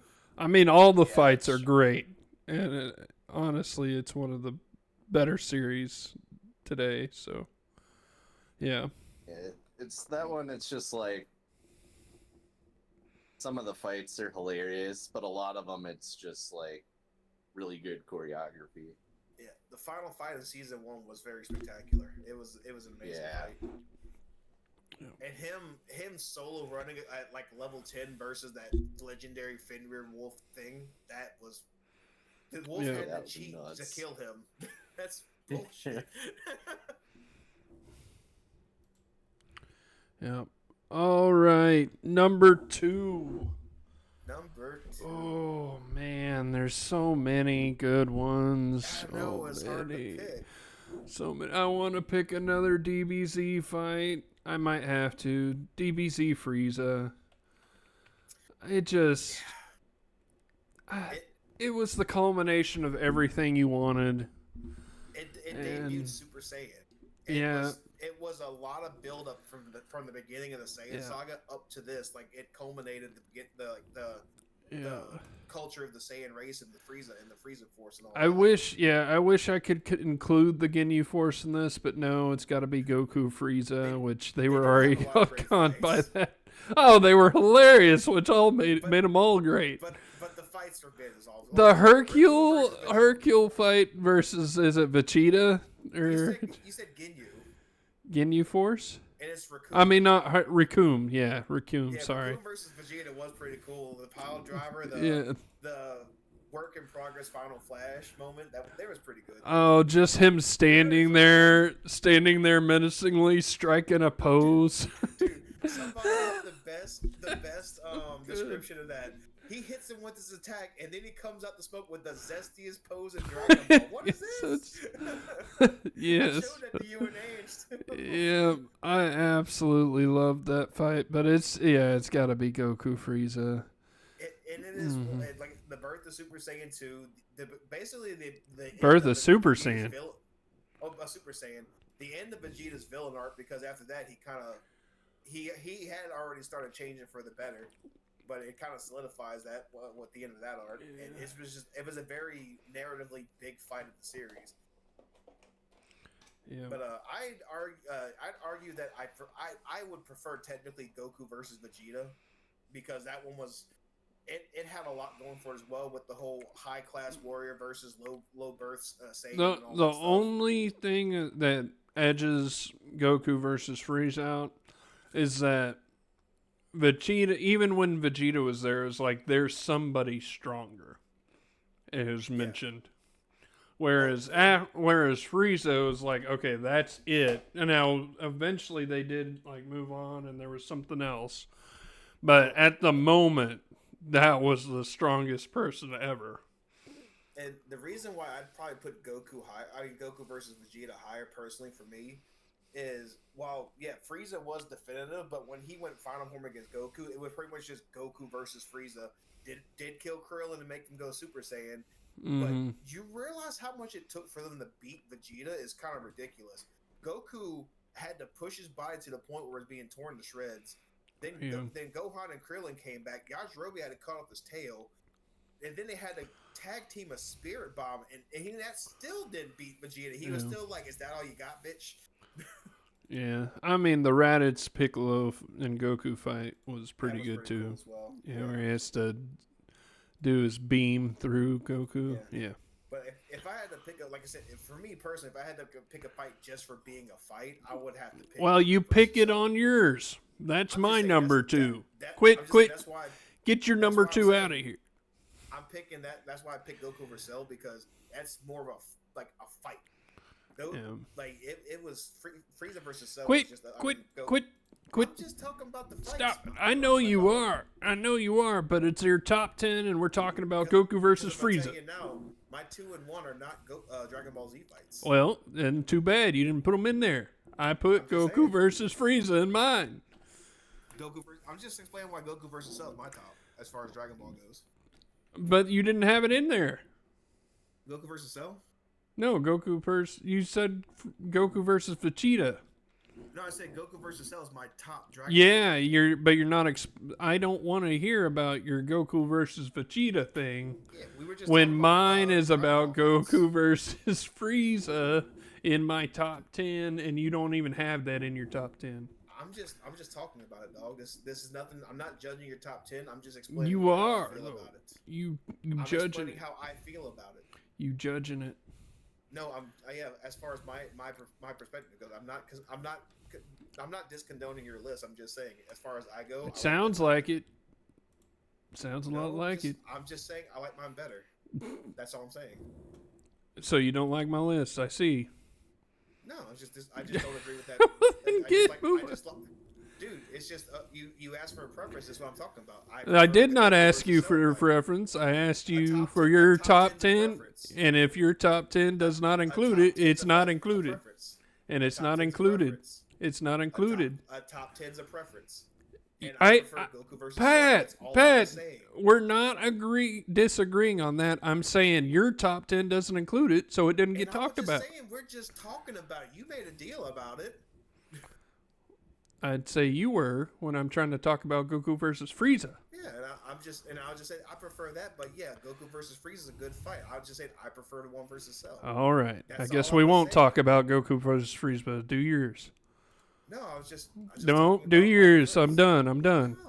Yeah. Okay, fine. We're not talking. Man. You're not. But the conversation went off of what I was talking about. And that was going to be the end of it until you dragged it out. Yeah, I dragged it out. Fine. Go. Anyway, for my number 2 is actually going to be from Bleach. Ichigo versus Kenpachi. No, I prefer Ichigo versus the other person. Way better. You don't know it. You don't even know his name. I don't care. I prefer it better. Good for you. But no, like we should talk about mine more. We should. Actually, I think we should. No, I'm just kidding. Okay, I'll stop. I'll stop. Man. Well, that's how I feel, Pat. That's how I feel. Conversation with you, and my conversation was not on the one that you were talking about at all. But all right, you do yours. I'll be quiet now. Jesus. Oh well, I feel the same way, Pat. Yeah, but no, I'm not cutting you off, interrupting you while I'm trying to explain why I like this fight. That's fucking different, dude. You did like twice. No. Whenever I was explaining why I liked it. On how it fits in the whole Dragon Ball narrative, how important. Correct, and I was saying how I liked the other one. Big narratively, but I like Cell fight for the choreography and the animation. I wasn't saying you had a bad pick.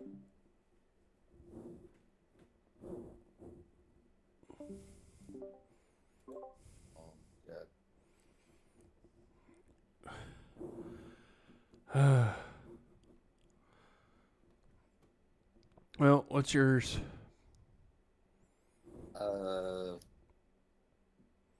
Frieren versus Aura, I guess.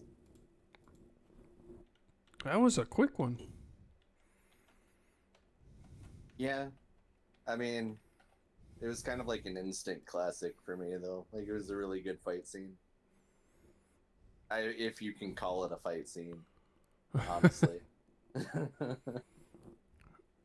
It's more of just a scene. Yeah. All right.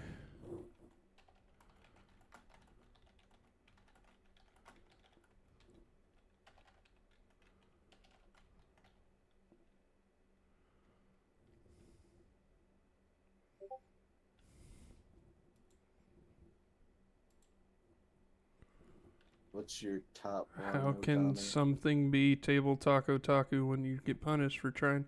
Because the conversation wasn't about what you were talking about, Pat. And you keep saying that you didn't interrupt me. You guys really gotta like figure out how to just not shut each other down like that. Honestly. I mean, I agree.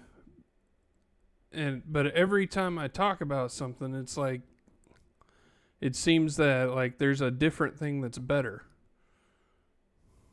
And I'm like, well, I kind of wanted to talk about this fight.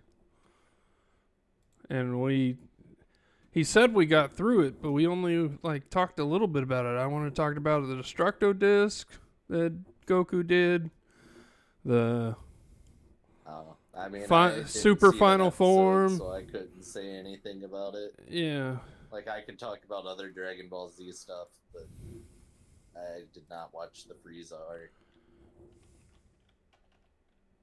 But I have nothing on that one. Yeah.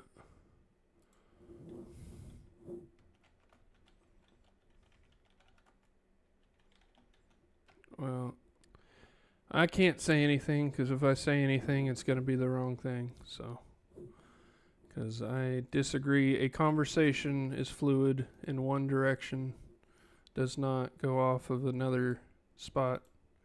But his conversations go. It's a Southern thing, dude.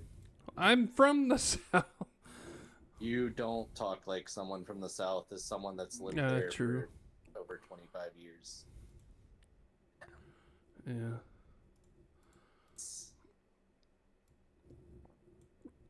Oh well. It's just the way conversations down here go. Like you start talking about one thing and then 30 minutes later you've gotten to something completely different through minor tangent after minor tangent after minor tangent.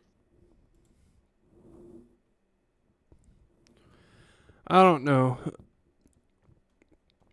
It's one of those things where after I said, well, we're not talking about the thing that was actually in my top 10, and then I'm trying to get him to understand, well, then just put it in yours. And he's like, well, I can't. Well, talk about it after we're done with the top 10 then. Put it in an honorable mentions. Say it then. I mean, if you want my hot take, all Dragon Ball Z fights are the same. The same. Yeah. It's just two dudes screaming at each other for 30 minutes.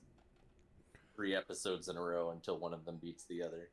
I will say, yeah, that the Frieza one's like that's how it starts out, but then they actually fight for a good at least 2 or 3 episodes. But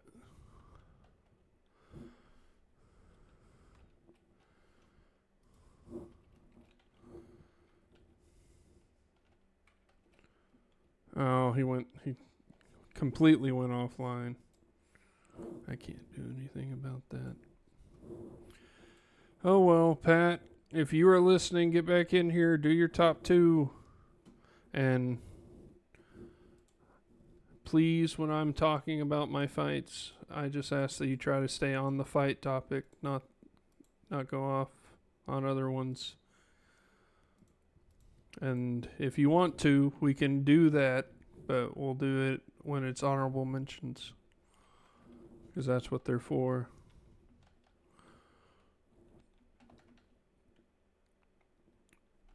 But my number 1 is going to be the first Rurouni Kenshin fight with Shishio. Because I absolutely love that. It's my childhood. It's what I grew up watching like 15 times in a row because they kept replaying it instead of going on to the next part of the story. But I loved it every single time. What you got? One of the first anime fights that I ever saw. Rock Lee versus Gaara, I think his name is, the sand guy.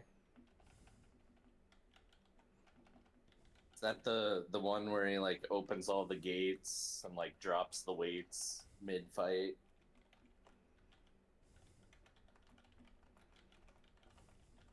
Yeah. I don't know.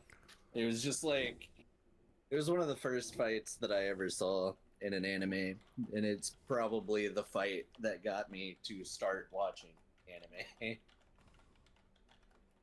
Honestly, because that was the first episode of Naruto that we accidentally watched whenever I was a kid. Because my little brother hid the remote somewhere. And then we actually just started watching the show, not on purpose after that.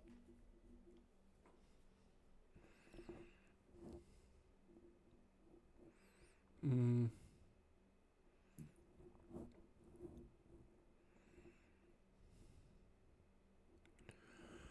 All right. Well, honorable mentions. One Piece. Essentially all the rest of it that I've seen, at least. But definitely the Dressrosa with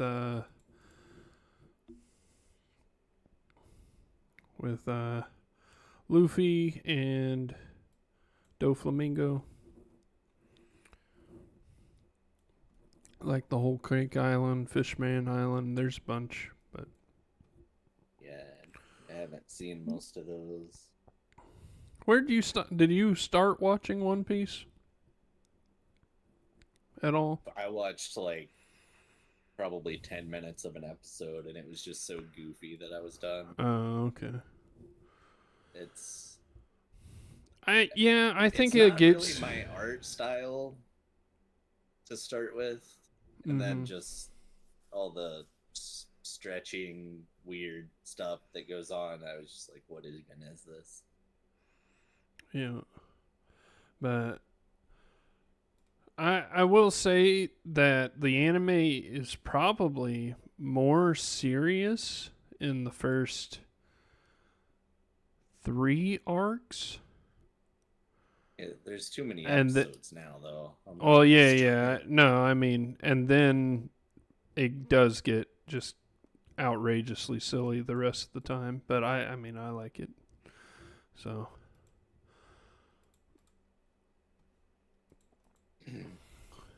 but see. The only other fight that I can even remember off the top of my head that I'm not even 100% sure occurs in the anime, I've only ever seen it in manga, was the Rurouni Kenshin versus, I think it's, but was it Zabuza?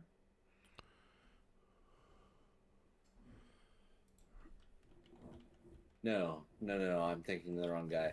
Who's the guy in Rurouni Kenshin with like the stupid long sword? Or large oh, that's sword? his friend that eventually Yeah, becomes his friend. Sagaro Sanosuke. Sagara Sanosuke. yeah, he had a different, like a nickname. Yeah, I can't. Let me look it up. Oh, Zanza. There we go. Zanza. Yeah, I just remember like their first meeting, they got into a fight, and like he's swinging around that massive ass sword, Mm-hmm. and Kenshin just jumps on top of it and punches him in the face. Yeah. I will say the final battle where I don't think it was the final battle in the series. It's like the final battle in the anime, at least, where he is fighting that giant or something, and he has to turn the sword around so he can punch it to get more power. Yeah. That was crazy as a kid. Like, I don't. Yeah. Yeah, it's weird. Kenshin was the first manga that I ever read, I think. Mm-hmm. Yeah, for some reason, I mean, they say what happened to the author. The author did something, and I don't remember. Written by him. Career. Okay, he had CP charges, and so people dropped everything from him. And then for some reason they started a new Rurouni Kenshin anime. But yeah.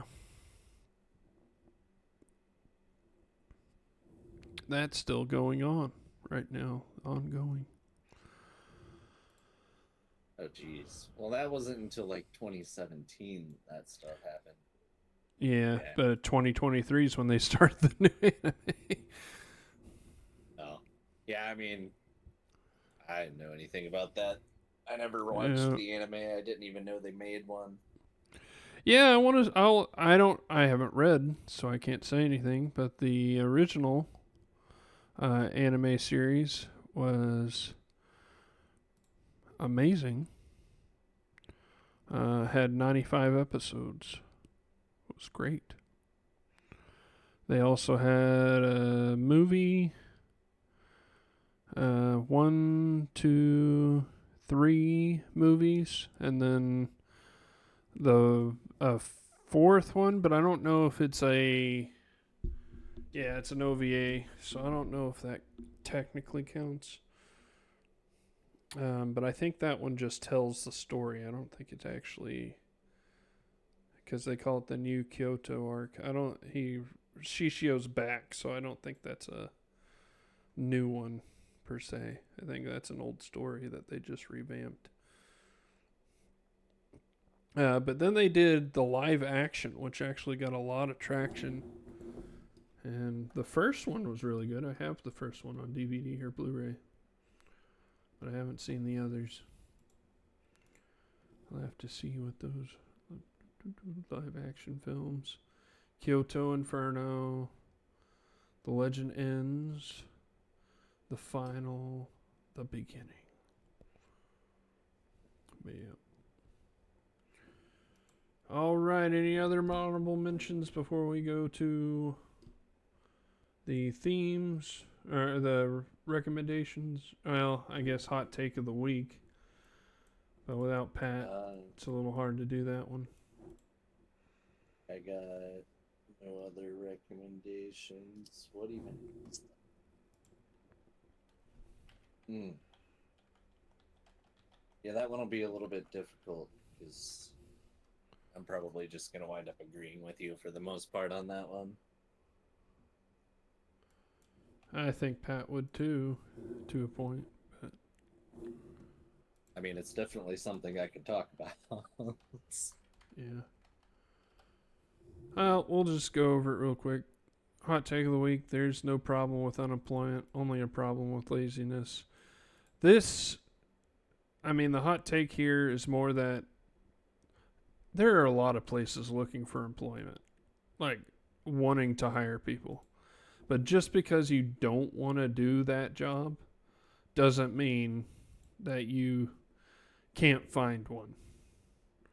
Yeah. So, I think. Yeah, like, there is pretty much everywhere. There's a shortage of, like, electricians, plumbers, some locations, like, lots of Those are. skilled labor I positions. wouldn't even talking about that. I was even talking about like you could go to a McDonald's and make enough money. You just don't want to.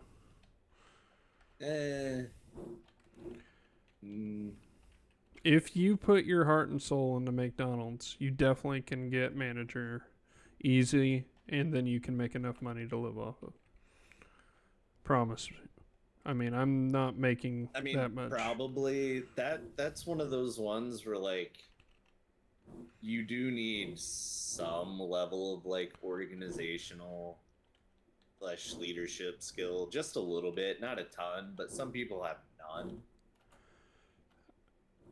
Like, even if you have an attitude problem, like, you could still be a plumber or an electrician or like one of those more labor intensive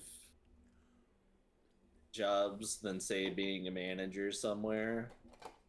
But there's a lot of people that I've talked to where they're just like they just don't want to do the work of like learning a new skill, even if it could give them a good job that would be safe for a long time. Yeah.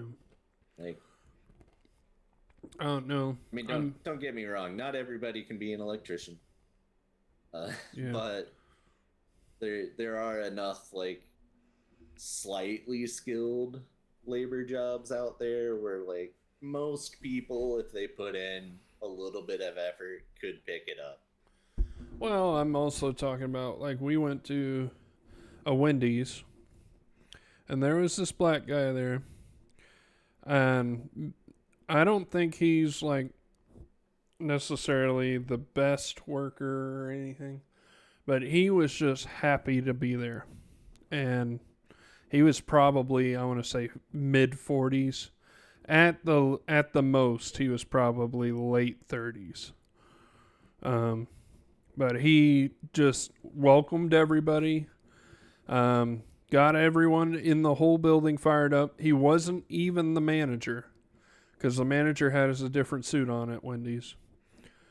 He was just yelling and screaming for them to like get the food ready, in a good way, like trying to pump up everybody. And he was there for, I want to say, 2 weeks. And then we asked about him because we liked the guy. We came back like a week later and he was gone. We said, "Hey, what happened to, the guy that used to, be here all the time?" And they said, "Oh, yeah, he was only here for 2 weeks and upper management came and took him to the headquarters. He's now going to be like a regional manager for them because they loved how he worked." It was like, and he was only there for 2 weeks, and that's how desperate they are, just looking for people that are willing to try, willing to go, as and maybe he didn't succeed in that. Maybe he didn't have the organizational skills, but he had another job lined up with Wendy's regardless of where he went, because they loved him so much. Yeah, and it may not when it comes to that kind of thing, like that part of it, I don't really consider fully laziness, I guess, when it comes to like the skilled labor and like going for management positions and stuff. But some people are just like scared to try. Like they don't want to try something that they don't know if they could succeed at it. But if you're down on your luck, you have to. That's like the thing. Yeah, like that's kind of where it goes. Like you get to the point where you're like, all right, I need to do something. Like you gotta figure out what you're gonna shoot for, and then you just gotta go for it. That's just how it works.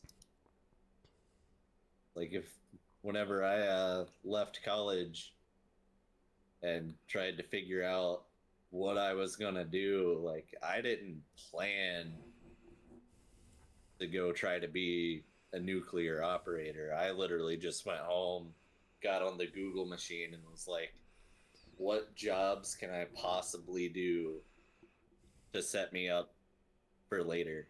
And I saw that and was like, all right, it's hard to get into, but I'll give it my best shot and see what happens. Like, literally everything about that job was like the opposite of me. I was a very quiet person. Now you're quiet in nuclear.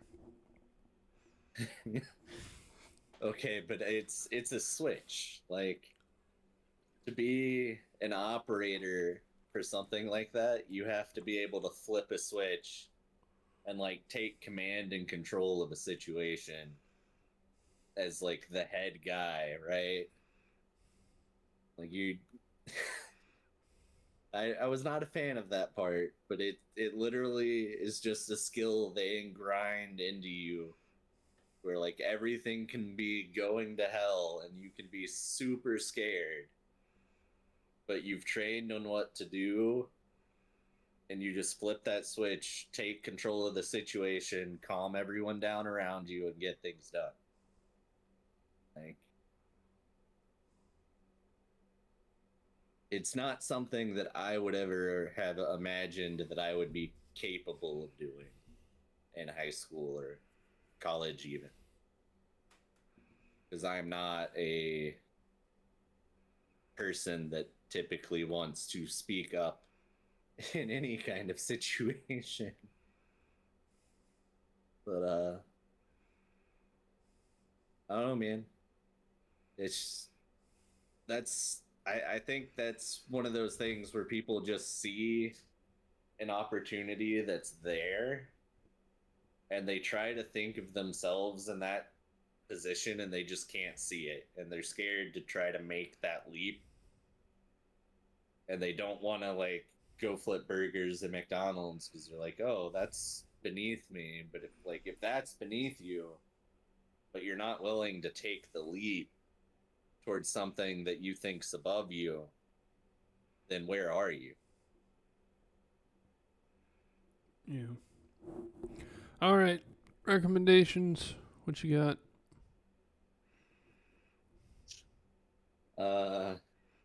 Let's see, anime manga, but the Rurouni Kenshin manga. Okay. Since you reminded me of it. Oh god. No, that was the first manga I ever read, and I loved it the entire time. Yeah. Like the art style is right up my alley. The writing was really good. I felt like the fight scenes came across really well in the manga, but maybe not as good as the anime. You'll have to tell me. I don't know. I haven't read, so I can't tell you. Hmm. Yeah, I don't read most of the time. Oh my god.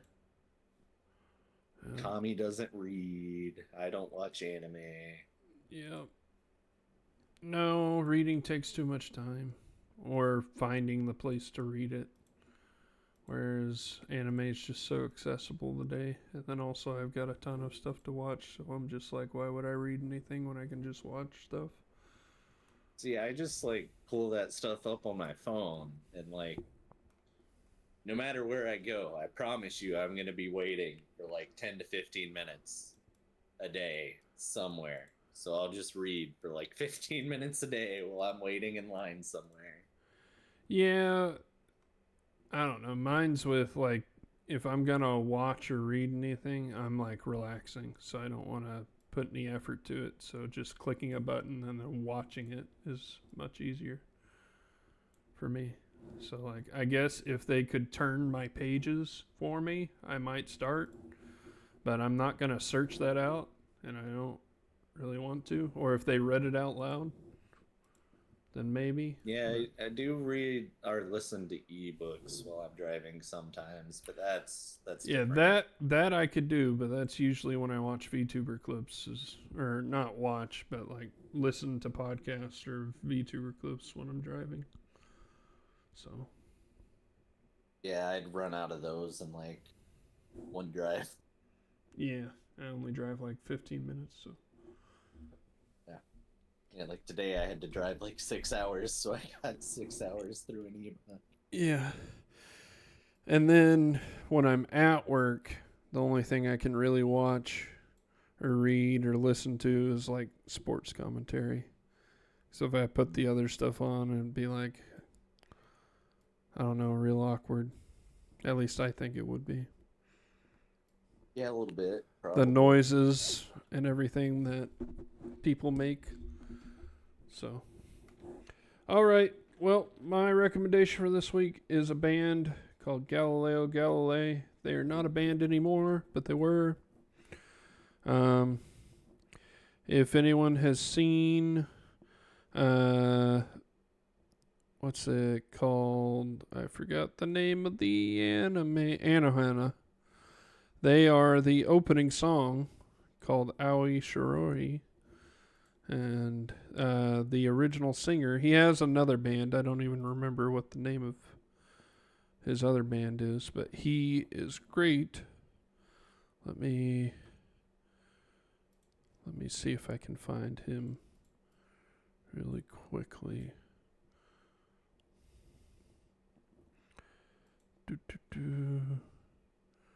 Folks Band. It's a Japanese band called Folks. He's the he does stuff with them now. So, all right. Recognize that one. Yeah, Galileo Galilei is what they're most known for.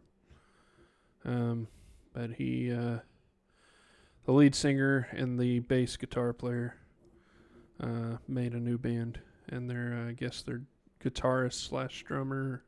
Oh, he's a guitarist, so they didn't really have a actual drummer, but yeah.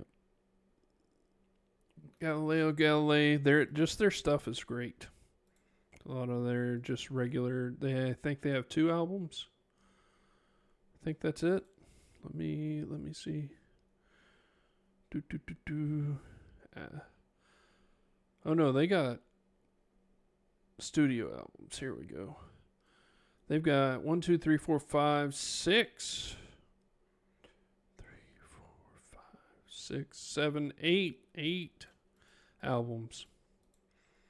But then they have several singles. I think Aoi Shiroi is a single, and then they threw it on an album. I don't know which one, but if you just put them on in the background, they're like one of those good ones. You can just throw it on and listen. All right. Well, that's it. Oh, the person I was rating is also ending stream, so we're not rating anymore. We're just going to end for tonight. Sad to see Pat not come back. I was being a little childish for muting, but I kind of wanted him to just get on with his so we could get past it, and he did not. So, sadly, we had to see him leave. And we'll see y'all maybe next time. Or this could be the end of the podcast. Dun dun dun. Find out next time on Dragon Ball Z. Yeah. All right. Every fucking episode. Yeah.